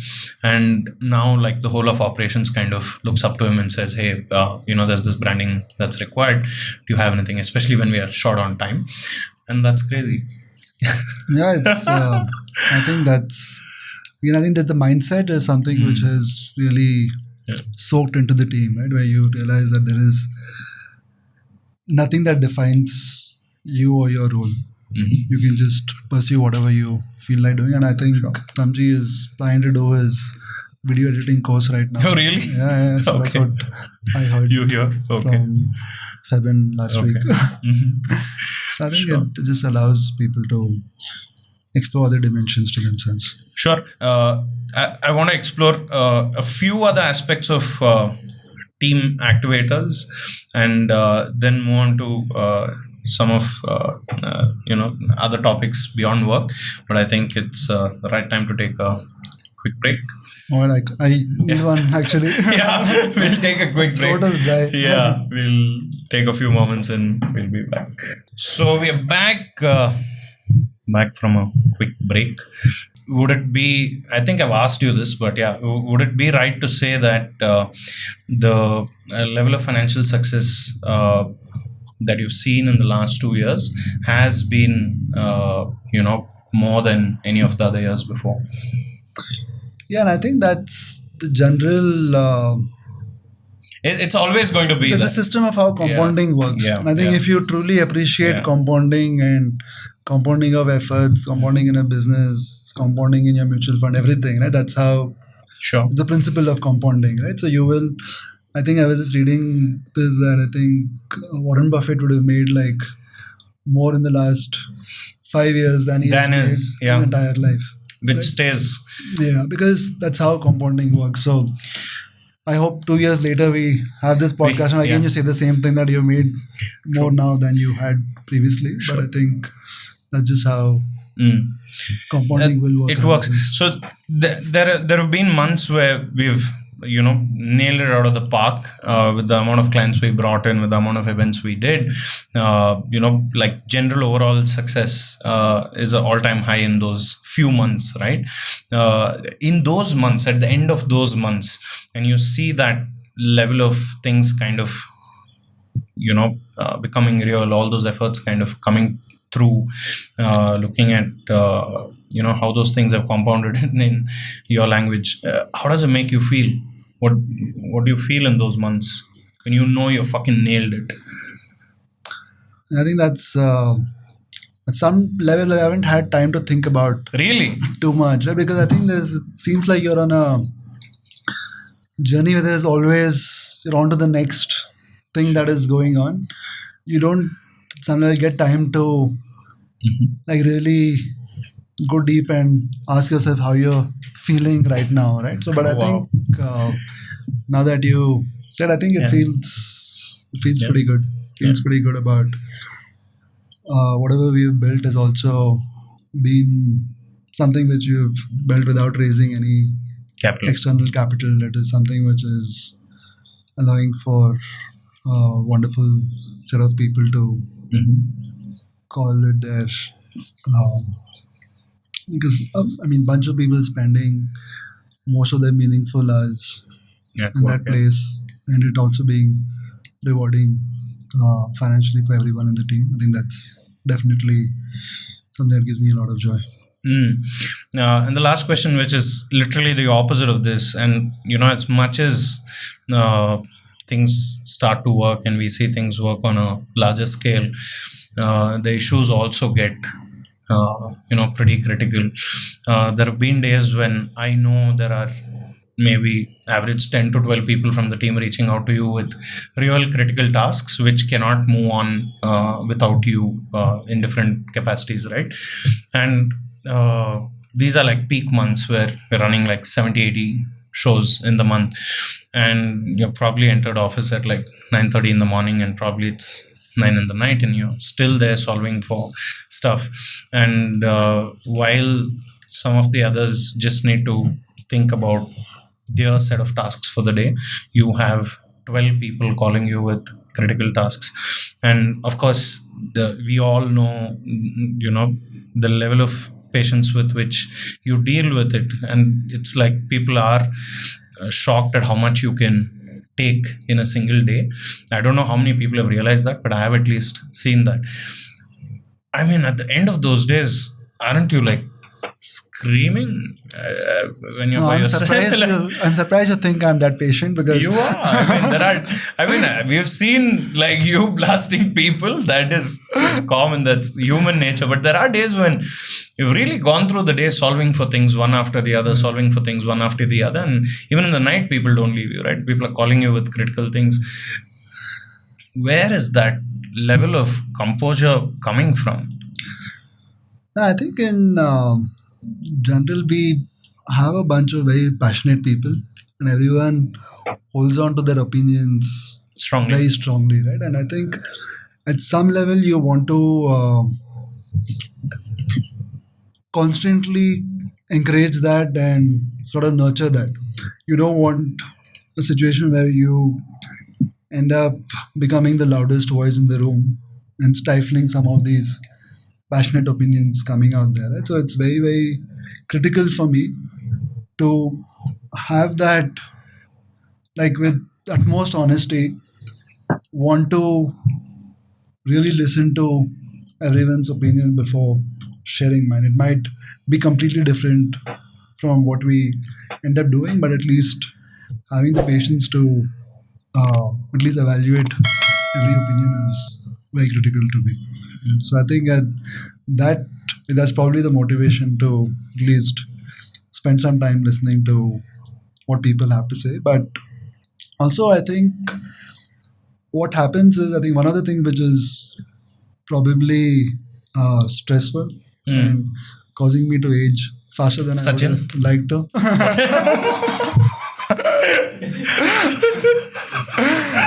I think people typically come to you with problems that they cannot solve themselves, right? So when you say that these 12 or 15 calls, it's 12 or 15 calls Yeah. of people who have already tried really hard to solve the problem at their end. So they end up becoming like the worst problems of the lot. Yeah. So you're left You solving. get like you're you getting get the dirty work.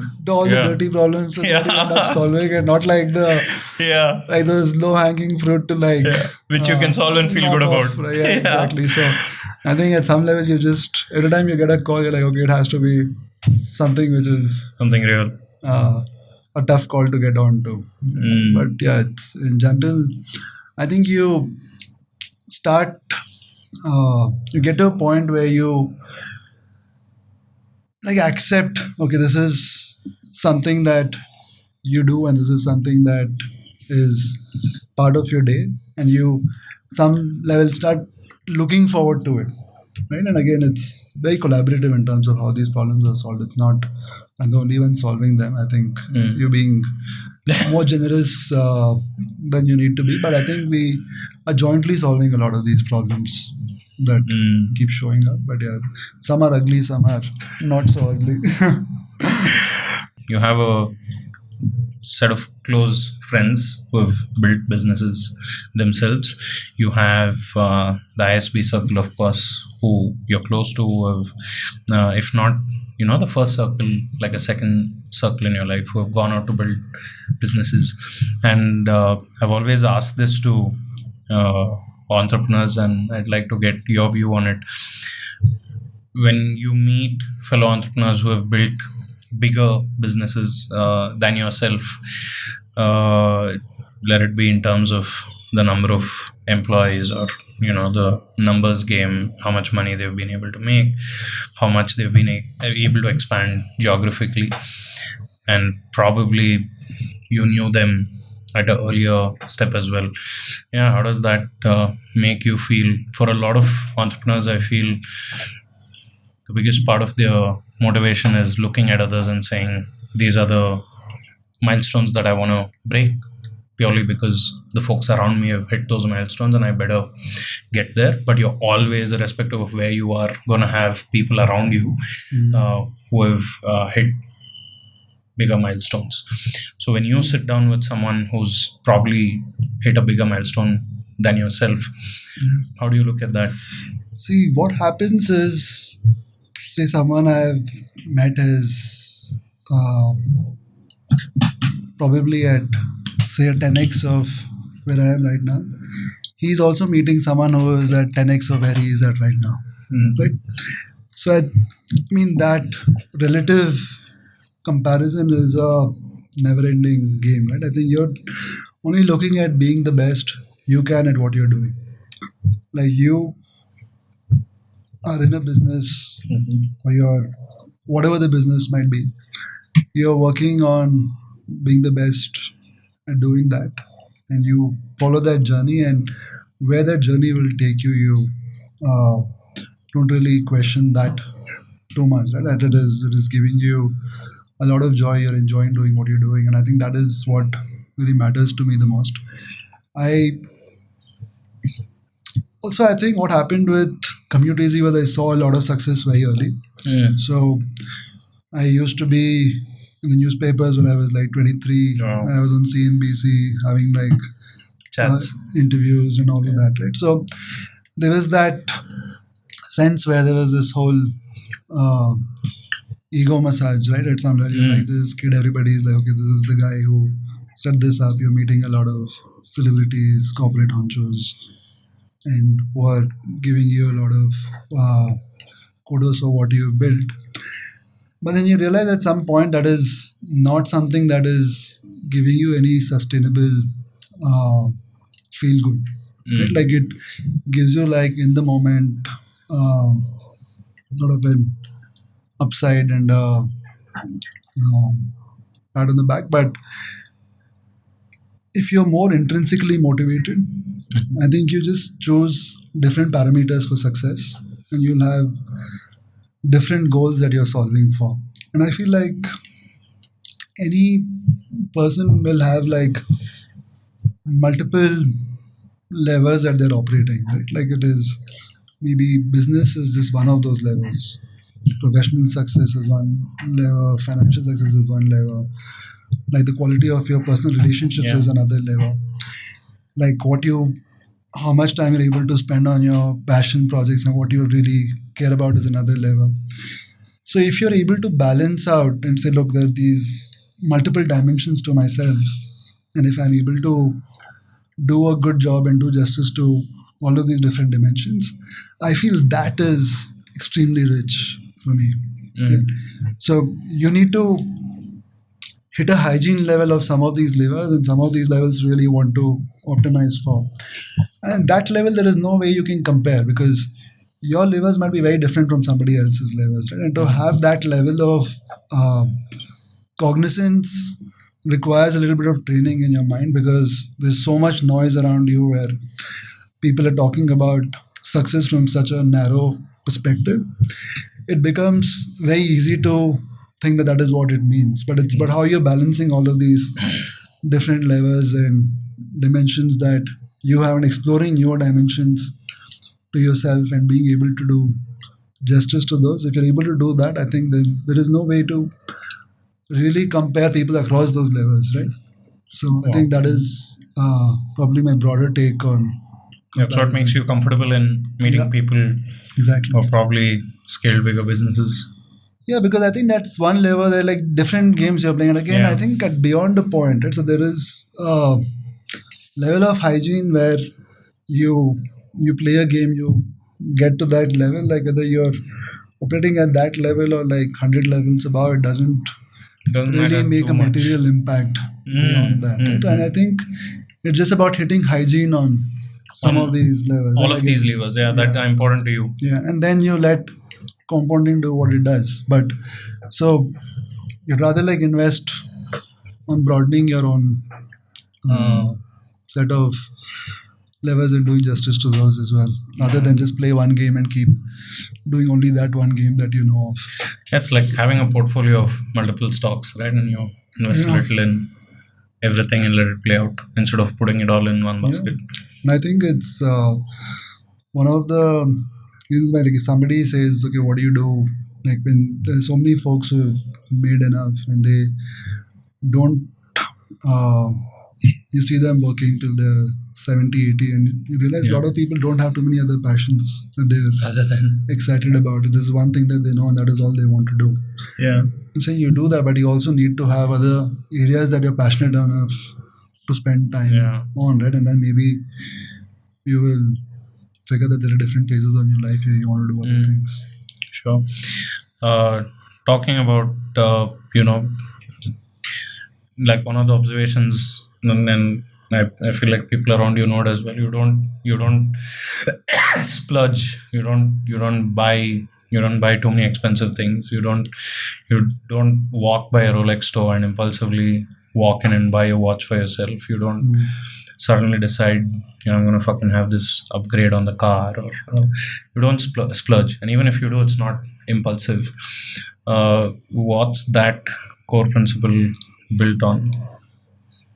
So I think a lot of it is also about how the business started out, right? So it started off without that whole. I think that bootstrapping is sort of built into the DNA of Okay. how the company was, and that sustainability is built into the DNA. So I think just because of how the trajectory was, where uh, taking care of student loan with what I was Yeah. making, and then using whatever is left to again fund like larger servers that we could afford and all of that. So now that we're at a place where some of these indulgences could be really catered to, but But you don't seem to be driven by it. That's what I'm saying. I mean, you're not driven by wearing like a shirt worth like 5 lakhs, right? It doesn't drive you. That's what I'm trying to understand, because I think I've never been like a brand conscious person. In fact, like if I find something with the brand really showcased very prominently, I would never pick that up even if I like that piece, right? So I just feel like there is things that you like, and not everything that you like is. But that said, if I like something and it's expensive, I won't shy away from that. that's what I'm I saying. won't buy it just because it is like a fancy brand, right? Like I just feel like there is this whole seeking of. There's this value versus your likes and passions. There has to be some level of intersection. You just don't buy it for the sake of buying. And I think it just gives you that level of comfort that okay, you are building what you're building, and you don't have like. I wouldn't say it's a distraction really, but it's something which I've actually been questioning myself about as Okay. well sometimes, because you know there are a bunch of things you can really do. afford to do. Yeah. But then at some level, like maybe when I was much younger, there was this, I would have wanted to have a sports car. But at some level, like, Yeah, why don't you get yourself one now then? but, Like, but I think that interest is not there anymore Yeah. right now. So it's like you're motivated by very different things. So your motivations also keep changing with time, right? Like what you really like aspire to then, you aspire to very different things right now. So I aspire to like things which have like maybe more meaning than something which is like something which is more materialistic, right? So I think it changes. because a large part of motivation today for young folks, on Instagram, it's all being pushed like, you buy branded stuff, and the world around you starts to move. People believe that you're probably doing well, and so people get into this whole thing of buying brands and wearing brands, thinking that speaks success, and that makes people want to invest in you and work with you, but doesn't seem like the best path to. Yeah, I think again it depends on the sort of business you are in. There might be some businesses where you want to portray yourself, build a sort of image which helps or like resonates with the overall personality. Right? I think broadly it has to be more internal looking than external looking. It goes back to, as you said, right? Like when you're comparing yourselves with people, if you're using those tools as metrics to qualify your success, then maybe it is time for you to really think, is this what I believe? Because if somebody believed that, right, like okay, this is how I qualify success, then they should definitely do that. I think it's about being very clear what your definition of success is. Right? I think everyone has their own definition of success, but a lot of times you end up borrowing other people's definition of success and making it your own. Yeah. So I think it's important to say what qualifies a success to you. If say wearing like a prolix in driving a range is your definition of success and it truly is yours, then by all means you should go for it. But if you feel that there is probably other parameters which you want to tick off to consider yourself as successful, then you work on that. Right? So I think that's a very subjective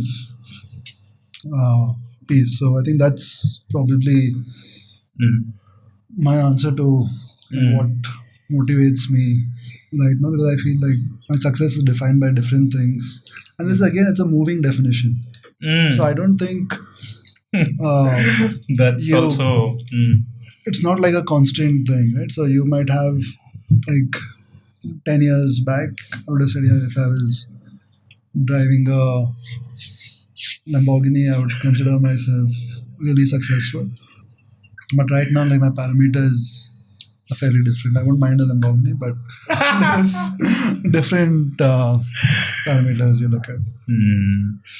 Yeah, but I think I do feel like you should buy yourself like I'll take your advice. just for the sake of it. I think it'll feel good. I think everyone in office is waiting for Yeah. me. So let me. You should But I will do really it. consider.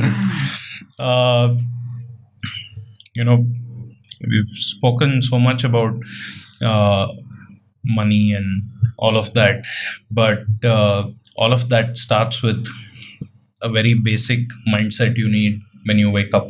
And I'm aware that you try and hit the gym as much as possible.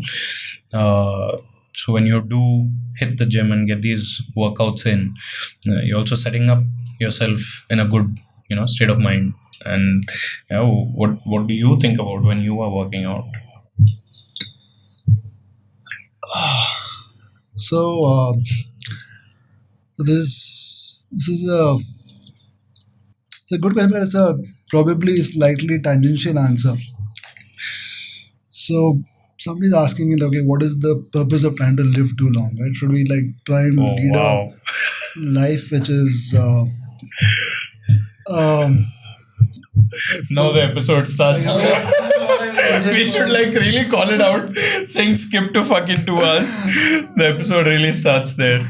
like should you do like this like a 60-65 and you like live your life having those crazy experiences, like throwing caution to the wind your whole life, or should you have like focus on longevity, right? So I think there were these thoughts that you like think about what makes more sense. Then you realize like the level of progress you keep making as a society. And if we were talking about quantum leaps, right? Like how civilization, like before, if it took say 100 years to see like transformational shifts happening, those shifts are becoming shorter and shorter. Like, Just generally. Yeah, massive shifts happen in very short amount of time. So you just want to have like a ringside view to everything that is Is going to unfolding. happen and is unfolding, right? So I think from that perspective, you want to like really focus on the vessel, so to say, that is going to Take you there. take you through this and help you experience these things. Because if you are like a sum of your experiences and you have the privilege of experiencing all of this, Yeah. I think that sort of motivates you to try and be fit, Yeah. try and do what you can, make some smaller choices about your fitness, food, and all of that, which allows you to stay fit. Yeah, that's a broader game, but when you're working out, what are you thinking about? And we'll get back to that, yeah. And You're just focusing on the workout. I'm thinking about the muscle I'm working out. As simple as that. Stay in the present. Yeah. I think that we've had multiple conversations on health and fitness, and clearly I've been I'm in the back of the marathon right now. But I think over the last 1 year at least, I've seen that real deterioration in physical health and mental health. And I know it's a clear result of the choices I've made over the last 3-4 years in terms of what I'm eating, what I'm doing, how much I'm sleeping, and all of that. And like the biggest motivation now I mean, I told Aditya and another close friend of mine that, okay, I've paid this gym membership now, and they start fucking laughing. They're like, bro, you've paid like multiple fucking memberships. You turning up is the thing. But what I've truly like seen now is, uh, I've seen what I can miss out on. Like if I look at the last 2 years, I mean, I'm happy with what I've done, whether it's at work or here.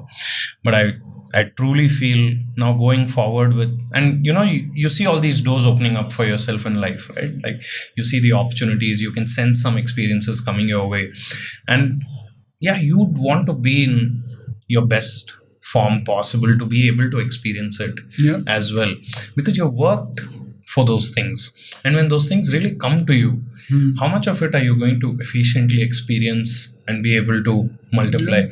And I think that has been like a little game changer, especially after hitting like the 30th birthday. I'm like, okay, so I'm not in my 20s anymore, and I'm 30, which is not, it's not a huge number, and 40 is not a huge number. People have started their, journeys at 40 at times, and I'm like, this journey is pretty fucking long, and how am I gonna walk that with the way I'm leading my life right now? And you never want to be in a place where things are happening for you and you're not able to make the most of it only because of yourself. Yeah, absolutely. And I feel like that's something a lot of us in my generation have to really look at. I think we are spending too much on too little too early. And I think like though your general um, goal is aligned with this, but I think when you're making those micro decisions, I think it comes down to those micro decisions, right? Like when your clock is like going off in the morning, Yeah. and it's though your broader picture you're aligned with, okay, this is why I need to do this, but those micro decisions you need to get right. So look, am I going to snooze or am I going to get up and go? I think at that time you need to figure out different hacks. I think we all use hacks, right? And at some level, even like this is the different habits which can compound over time, which can give you a lot of results. But to build those habits, you need to hack your mind and body to make those happen. So I think any habit that you want to sort of make, you really are sure that this is something you want to identify yourself with. At least in the initial stages, it is important because that's how your mind works. To hack it. Triggers, and there are those, what your, where your barriers are, where you get stuck at. So figure out hacks which allow you to overcome those barriers. Right? I think that is it's been a bit of a game changer for me. Where I know there's this habit I want to have, but then there is me coming in the way of doing it when I'm making those micro decisions. So you try and create those hacks for that. Like you might, like you wear your gym clothes to sleep maybe, right? Like so you have like one lesser bit of inertia in the morning. Super. Like simple things you can do just to create like those hacks till it becomes a habit. I've seen you doing these things, right? Like whether it's having a meal that's full of junk, or maybe limiting yourself to a single drink for the evening. So there have been those times when you've hacked yourself out of that. Has that also come over time, that you're able to get out of this? The drinks is more about I hate my hangovers. Okay. So I'm not Sure. 25 anymore. So Yeah, that's you know probably like the reason. life's way of hacking. Yeah. But I think with food, it's something which is more conscious about. I think it's what you don't eat is more important than what you eat for me. So I just stay away from a few things. But other than that, there's not too much hacking I've done around food. There's a lot of work to be done. Lot of work to be done. Okay. When we think of people getting into habits that screw their health up, ranging from smoking to drinking and whatnot, right? When I think about it, for most part, it's at least personally, different people do things for different reasons. Personally, it's been recreation, right? You want to have a good time. You want to talk about things that are beyond your day to day, but I think it does boil down to recreation. And once in a while, of course, it's to connect with people better and things like that. But I think personally for me, it's just been like recreation, right? Having a good time. Uh, but what I've realized is I probably at this age need to delay that. I think you need to delay the good stuff sometimes, right? Even if it's recreation. Like you probably love watching a Netflix movie, and it's great. Watch it, enjoy it, but you can't be watching two movies every single day. It might not really be directly harming you, but you're losing out that spot. So I've started to think: do we need to delay recreation early on to put us in a better place?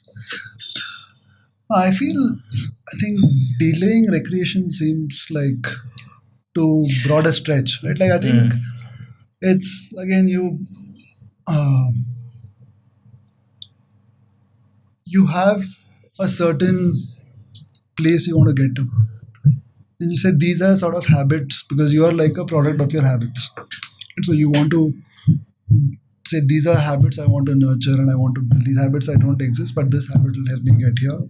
This habit can get me here. So you want to create a bunch of habits that help you get to this place. Now, if there is something else that you're doing, which is a trade-off between this. For example, if I have to watch two Netflix movies, as you said, now that obviously will come at a cost of not being able to do a bunch of other things that you want to do as well, right? So then obviously you will say, okay, is this trade-off really worth it? So you need to be very objective about that.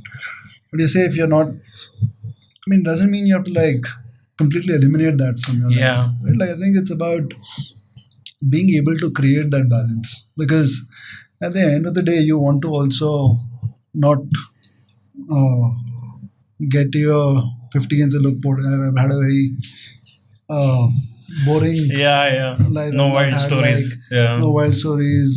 No fun stories where like without no alcohol fueled frenzies. So like bunch of things. I think it's all part of life experiences. So I don't think you need to eliminate them completely, but I think it's just about creating that balance because again this is one fairly interesting discussion a friend and I were having about how your life is basically a summation of moments, right? Like 0 to n being the number of seconds you want to live, and like every second if it is a moment, your life basically is the sum of those moments, right? And those moments again are basically are emotions that you feel. Like if I just have to look at life, either you look at it in a okay, what have you achieved and what have you accomplished, what is success, all of those things are one way of looking. Other thing is okay, like just if I look at the whole set of emotions I felt through the journey of my life, that is what your life is. And at that level you're optimizing to say, okay, look, there are these some finite set of emotions. There is like you can list out emotions that you feel and you'll feel the same set of emotions at different amplitude. Some could be like joy, but like it could be ecstasy because of how high it might be. It could be sorrow, which could go all the way into despair. And again, like a different set of emotions, right? So some level you're also looking at every moment and how do I optimize for what kind of emotions I want to feel like. Just improve like the quality of emotions or like the range, like if you're able to optimize for one direction. Because every emotion is important. It's not like you can say like I only want to have happiness, but you just be more present that way. So you can't always keep delaying gratification. You have to acknowledge like as you said, like are we celebrating enough? So you have to celebrate whatever milestones you do, and now you can't delay all of that again. But I think it's just creating that balance.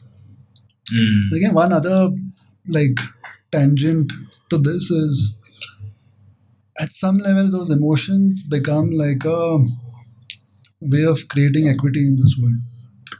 We keep talking about how much inequality exists, right? But like all humans still feel the same set of emotions, and the moment, in this specific moment, the emotion which we are feeling could be like way more superior than say an Elon Musk, Yeah. like whatever he might be doing, and just because he's at that position does not mean as every single moment Yes. Great. is like his emotions are superior to yours To or what like you're feeling. more higher in terms of amplitude. It is the same set, right? So even like you might have someone who's having a life with very meager resources can have like a range of same range of emotions and maybe much higher quality of emotions on a day. Yeah. So at that becomes like leveling Ground. across humanity. That Wow. we are all the same emotion. And again, like so I used to play a lot of poker. It's been a while since I've gotten to play a game now. But remember like when ISB we used to have like a 500 rupees buy-in. Okay. And the joy that we used to feel like if you probably made like about 3,500-4,000 bucks on a night. I think that's the amplitude of that is so much higher More than like a large deal you can crack today. at this point, right? Because it's probably the same emotion that you will feel if you do something really large, but you're still borrowing from that same set of emotions that exist. So it's just what triggers those emotions is different for different people. You But want to, it's have you prayed with full heart at any point? And how do you look at prayer as a concept? so there was a time I used to pray to idols. I have done that, but I think over the years, I think my concept of spiritualism has changed Okay. a lot. So I would consider myself a very spiritual person, but it is different from what it used to be. I think with more questioning, and I think there's this like a lot of questions I keep asking myself about things I do, because you start off your life again shaped by so many experiences that you Around have you. by people around you, right? And then you do those things because that is what you're exposed to. And with more experiences, you get to a point where you start answering some of these questions for yourself, Yes. and then you come up with your own sense of what your belief system is. So my current belief system is very different from what it used to be. So I do believe in. I feel that there are a lot of. I think we had that conversation the last time about energy Yeah, fields, and how I feel it is a very real thing. Real There thing, is sort of energy that binds us all Together, together, and yeah. there is this lot of reverence I have for this energy itself. But I don't look at it as something being very external to me. I just feel it is something that is a field that is binding everyone together, and there is that Sure. acknowledgement and regard to that, and we've seen it play out in really amazing ways. Yeah. So I think the other day we had this conversation when there's this client in London who I had spoken to, who was looking at doing a long-term engagement with us. Yeah. And then 1 month post the call, we were just discussing, okay, look, we haven't heard from this client Yeah. in Yeah. a fairly Yeah. long time. And like within 3 seconds, we just The email was. had that email, right? So, and there's been so many of those cases. Like one way to say is just coincidence.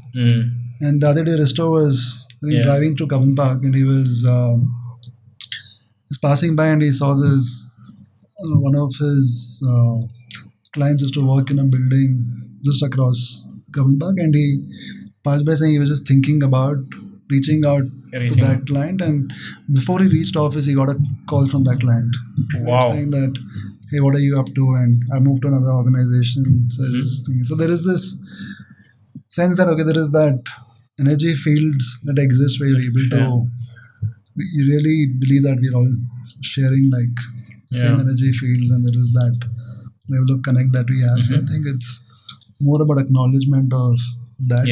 Is my version of spirituality right now. So there's no actual moment in your day where you like get into like a prayer.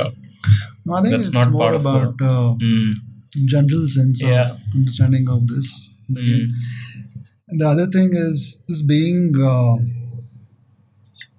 the most truthful thing is I'm someone who is constantly evolving, right? Like the way if I thought about something a certain way 5 years back, and I think about something a certain way right now, I have to be humble enough to say I might be thinking about something differently 5 years henceforth.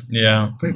So I think there is that whole sense that, okay, what I'm saying right now is, again, at this moment in time, this is how I think about something. It can be very different from how I think about something the next moment, right? And I think that also helps you hold on to your, like, what you believe in. Though some things are core to you, hold it loosely, and you're saying, look, I'm not going to hold on to it so strongly that I'm going to go only defend it against going forward, everything else, against like more information, more profound experiences that I've had. So to be open enough to really be enough to change some of these, because again, if you ask who you are as a person, if you really are a product of your experiences, because you agree with that statement, you're a product of your experiences. 100%. So if you're a product of your experiences, then who you are tomorrow is hard to say who you're going to be, right? Because you'll again have newer experiences that will shape you and continue to shape you. Yeah, there is this video of Osho where they ask him, you never prepare for your discourses. You're pretty much, answering these questions on the go, because you would do a discourse every day and people would give him questions. He'll just read the question and he'll say what he feels. And he says the exact same thing. He says, don't hold me for what I say tomorrow, today, because tomorrow I might say something else. Right? So don't take me on my word. It'll definitely change. And that's a very real way of just accepting things can always. And also as an extension of that, right? So because if you are a function of your experiences, somebody else's experiences are completely different. If you believe in the system strongly enough, you become less judgmental about everyone. Because you understand everybody is living different realities. Sure. Like you're both experiencing the same thing very differently. Because you're coming through everything that you've experienced and watching something, and I'm coming from a different place and watching the same thing. So the way we consume that experience is very different. How that will shape you and how that will shape me is also going to be different. So we can't really use something we both have experienced to say, okay, we both have experienced the same thing. Yeah, true. I think a large part of some of, like, the reason I asked you that was because prayer meant religion for me. So prayer and religion went hand in hand.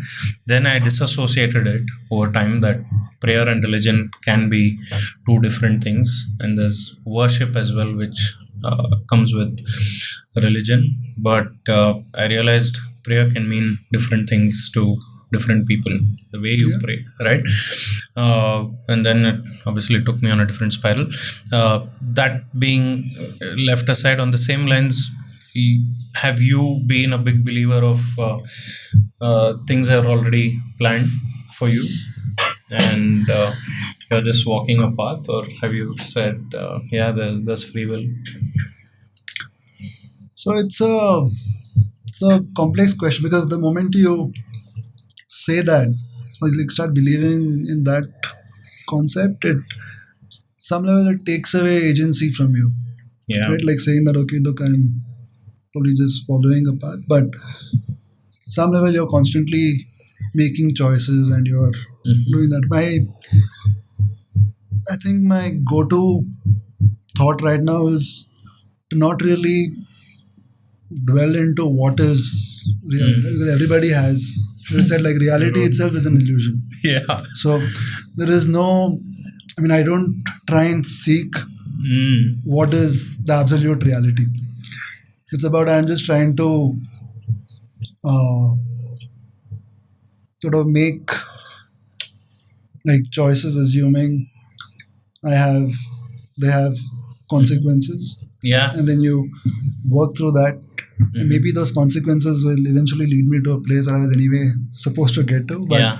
I'd rather work through this mode. But that said, because I don't know what the absolute reality is, maybe that's true, maybe it is not.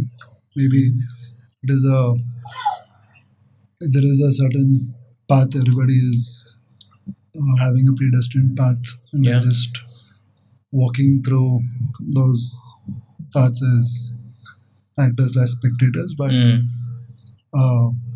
not knowing that that is true or not, you just go You go by it. doing that. But I think broadly, if you like in a more altered state, if you ask me this question, my I don't know what answer is that gonna means.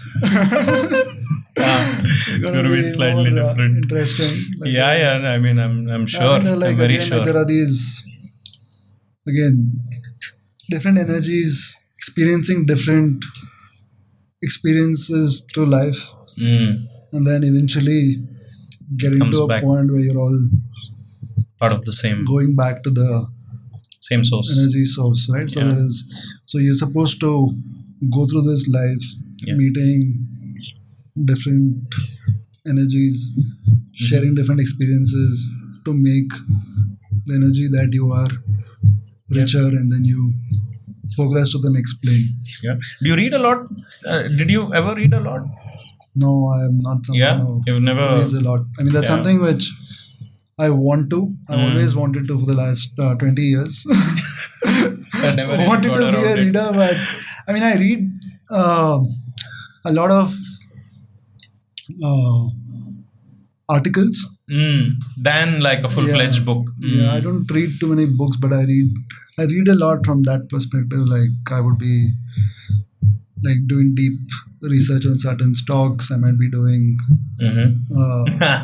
research on like some philosophies maybe here and there, but Yeah. not really going deep into a book. Reading a book cover to cover. Sure. So, I mean, it's very hard to read. For me, it's extremely hard to read, but there have been maybe some 8-9 books I've been like a very good student to. This current book I'm reading is called Many Lives, Many Masters, right? And recommended by a very close friend. And that book got recommended to me at a time when I really needed it. So we did the red carpet event in March, right? And in Feb I was in Dubai for work. So and by the time I came back, it was about March 8th. The event was on 23rd. So I had like a very short window to kind of execute that whole program. And of course, it's the first time I was doing it, so no idea. So I was in a kind of a stressful mode there. At that time, a friend of mine, she gave it to me, and I said, and 2-3 people had already told me, you need to read this book, and like with full heart, right? They're like, you need to read it. And finally it came to me, and I hadn't thought of it. Finally, someone just decided to gift it to me. So like 1 or 2 core principles that I read of that book, I want to share with you and get your thoughts on. So one thing that really stood out, so the book is about this therapist and the patient. The patient's going through extreme depression and anxiety because of various experiences in her personal life, and she's not found a solution with any therapist, and it's not been working out. It's really messed up right now. So she gets referred to this guy who's written the book, and he uses hypnotherapy to treat her, right, to get to the core of the problem. But what happens during these hypnotherapy sessions is she starts tapping into previous lifetime experiences and she starts narrating them to him, and he's never had an experience like this, and he's a core science believer, right? So it's hard for a core science believer to put this down and record that previous life experiences are being shared and how credible they are and whatever, right? But over time he realizes that this is very core, this is very real.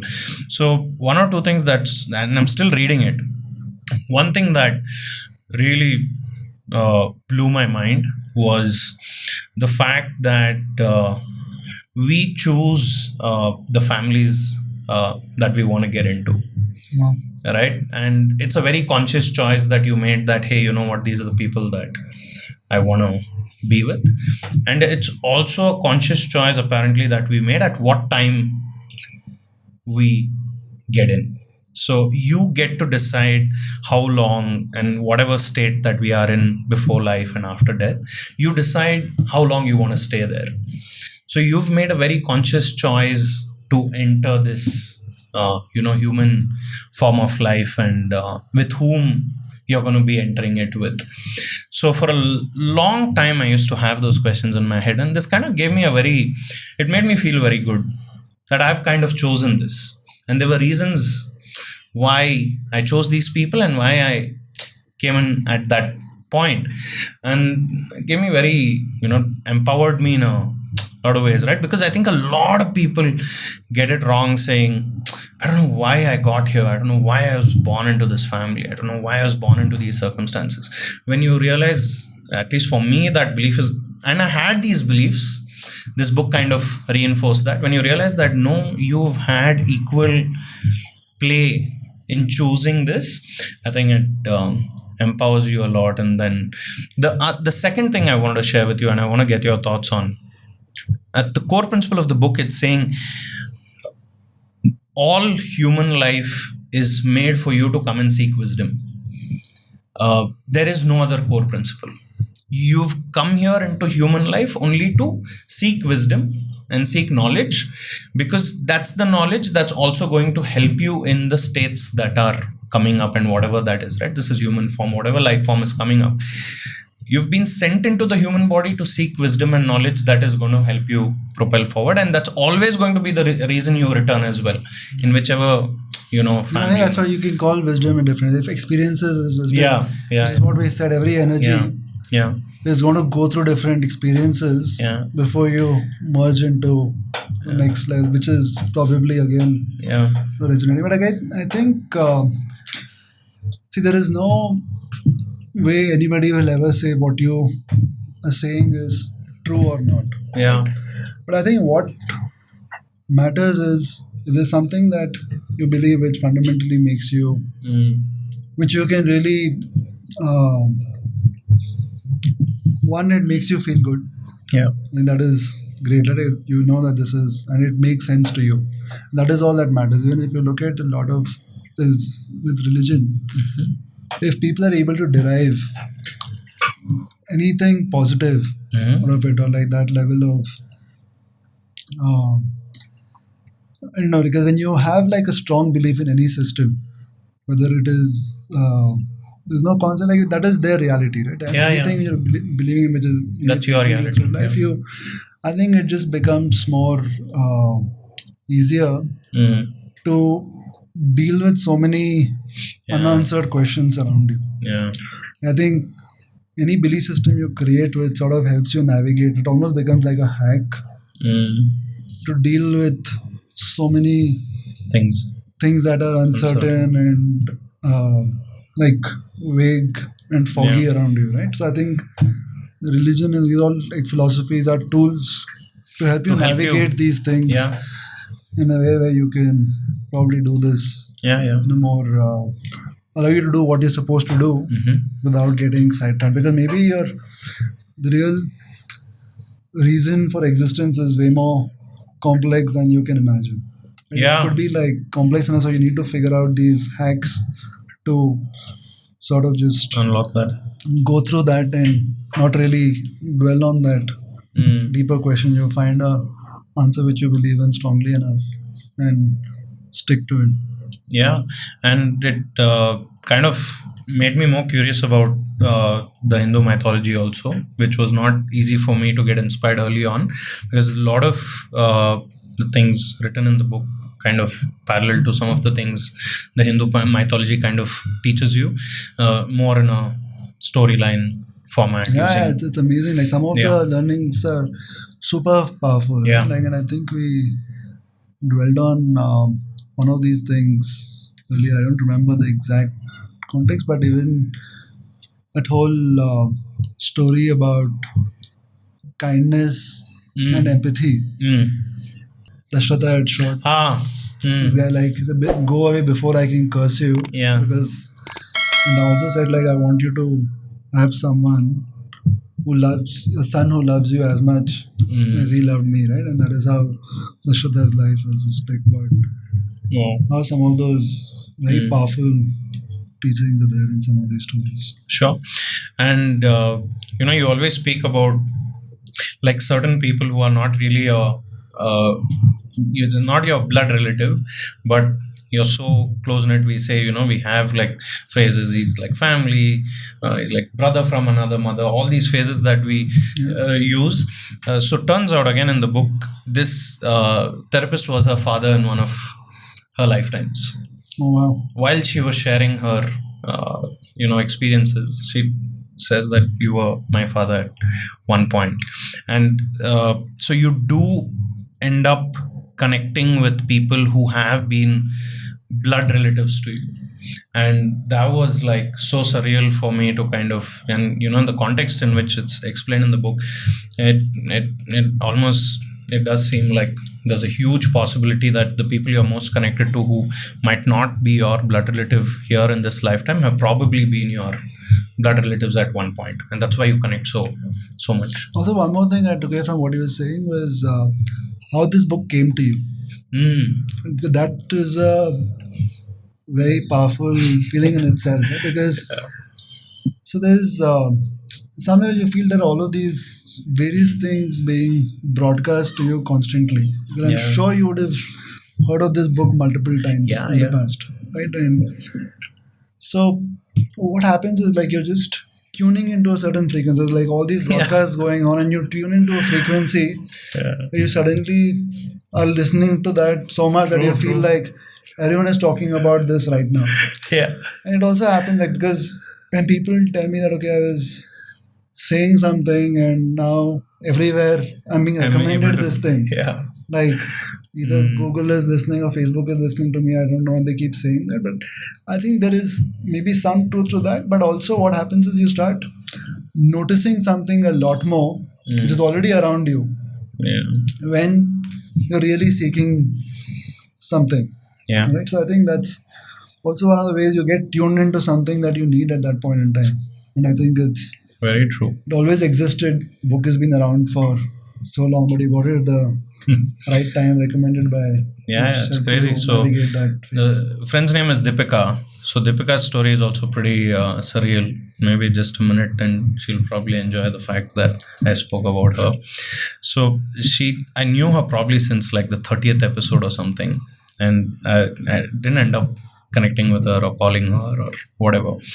And right about few days before the event, for some reason, she reached out, and I spoke to her for like 2 hours about so many things. This is probably the first time I'm speaking to her. And then I said, this is great. Are you free on this day? Let's shoot an episode. Turns out she was the 99th episode. And the 100th episode was already decided. It was already shot. It was just one slot that was left. And I somehow felt I need to meet her, and, that conversation needs to happen. So she came in on the 99th episode. And then she obviously turned up on the red carpet as well. And she gave me that book, and those few days she was just there listening to how things are going and whatever, and she recommended that book. And she said the same thing. She said, yeah, people and things do enter your life when you really need it. It is very real that, and especially when you're walking like a genuine path, when you're kind, when you're humble, when you're not really messing up with people's lives, you don't really need to worry about the things that you really need at the right time. Whether you notice it or you don't notice it, people will do the things for you that you need, and things will come to you that you need, and you don't need to really stress on that. Just do what you need to be doing with the similar humbleness and the kindness that you have. Just keep doing that, and I feel that That's so true. yeah, just releases so much off your shoulder that you don't need to worry about the bigger things. No, also this is some level also. When you say hack is not always doesn't always have to be some shortcut, but this is like a template to like figuring out navigating complexities or complex questions in life. If you're able to go to this thought which gives you that comfort, and that's something you make it part of your tool set pretty much. Yeah. And this is one tool I'll use when I'm navigating something complex, or things are going to fall in place organically. And everybody can have their own hacks and the tools that they go with. So I think this is a pretty powerful tool to give your listeners with. 100%. And I feel like you need to read the book. And that book has been, everyone I hear will have a story saying, I've suggested this book to someone. And everyone who's ever suggested that book to anyone has like a story. And I feel like I want to be the one giving you that book. And I think you'll have your own time of when you want to read it when you feel like. But I'm going to gift you that copy, because I feel like it's going to be pretty killer. Right. I'll discuss that on the next podcast. Oh, Vipul, I think that's all from me, Vipul. It's been a pleasure, Adarsh. Yeah, that's all from me. I'm sorry if I picked your brain too much. No, it was lovely being on this podcast. I think there are a lot of like questions that you asked, which actually made me like do a walk past memory, and I realized like things have been quite foggy as well. Sure. But it's good. Sometimes you do certain things, and then when you really think about it, like it gives you a little bit of perspective on why you did certain things. Because now you're looking back. Sometimes you don't get to look back that much. So when I'm looking back at some of my decisions from where I am today, I think I'm able to understand why I made certain calls, because I haven't probably had that much time to think about why I did what I did, but it sort of makes sense. It's been helpful for me as well too. Glad. Did I cross the line? No, I don't think. Am I fine? I can come back to work tomorrow. I think there are so many things that could have been said which we didn't. That's always gonna be there, I think. But thank you for doing this. I think it's I really respect you for doing this and giving me like the space to feel free and ask you the things. I had a lot of fun doing this. It was really very good fun. Thanks, Aditya. Thanks for everything. It was really good fun. Yeah, and it's love the studio as well. It's a fantastic studio.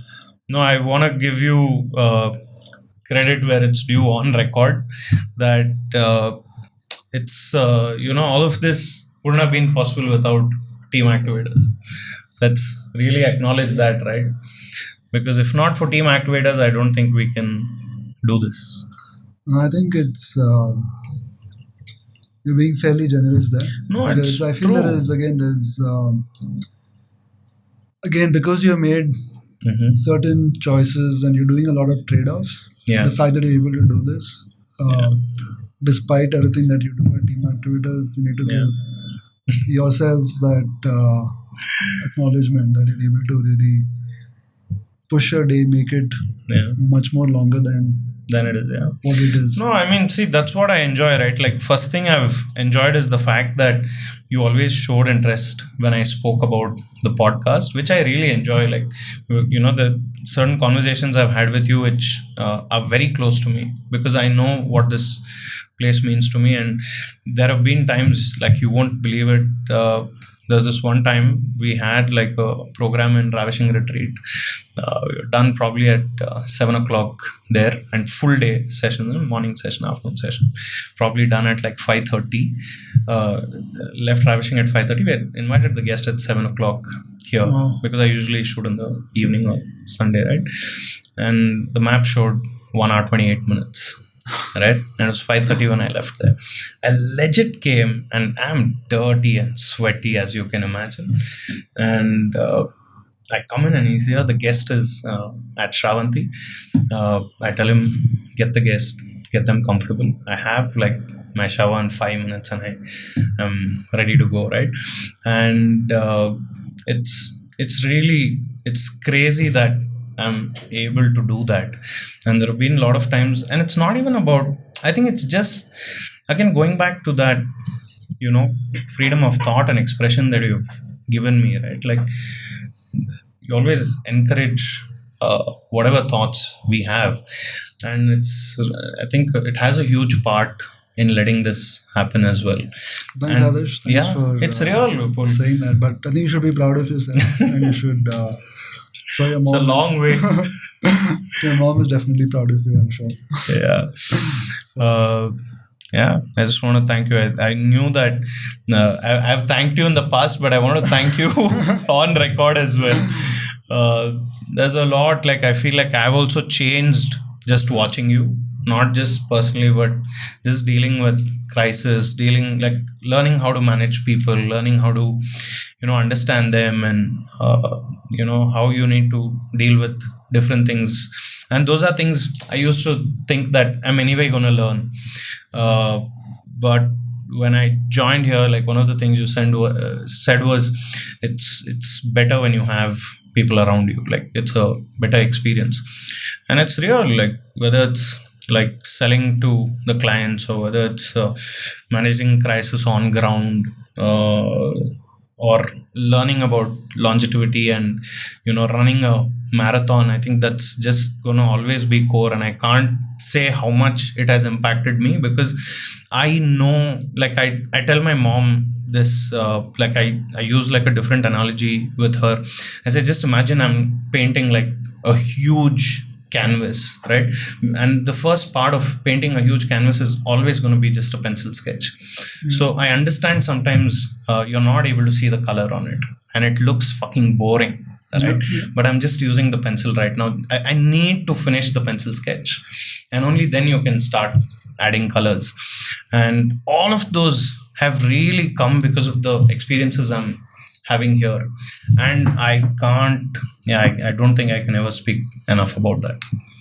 That's truly humbling, and I think it just feels really special to be involved in creating a platform which is helping people realize so many things. And I mean, for me, it's great to just have this team, and I'm learning a lot too, right? Like, this one, it's not just about me giving you all of this, because I constantly learn from everyone in the team. It is a two-way street. There's so many enriching experiences for me through your experiences and through everything that I see, and I get inspired by the level of energy you guys bring to the table as well. So it's great. fantastic. So here's to everything that's coming up for us. Yes, Keep nailing it. Exciting times. Exciting times ahead. And if you watched till here, let us know. It's been quite a conversation, and I think Vipul's been patient enough to take all the questions that I threw at him. This was episode number... It didn't seem like it was that long though. It just seemed like we were getting started. When you said we are done, I was like, oh, are we done already? We'll do this again. Like, it seemed like we were just having a conversation. It didn't seem like it was glad podcast per se. Glad. That's what we aim to do. If you watched till here, let us know. This was Vipul Kasera for you, in as detailed as possible on record ever. So let us know your thoughts. If you have questions for him, definitely post them and we'll get it across to him. This was episode number 125.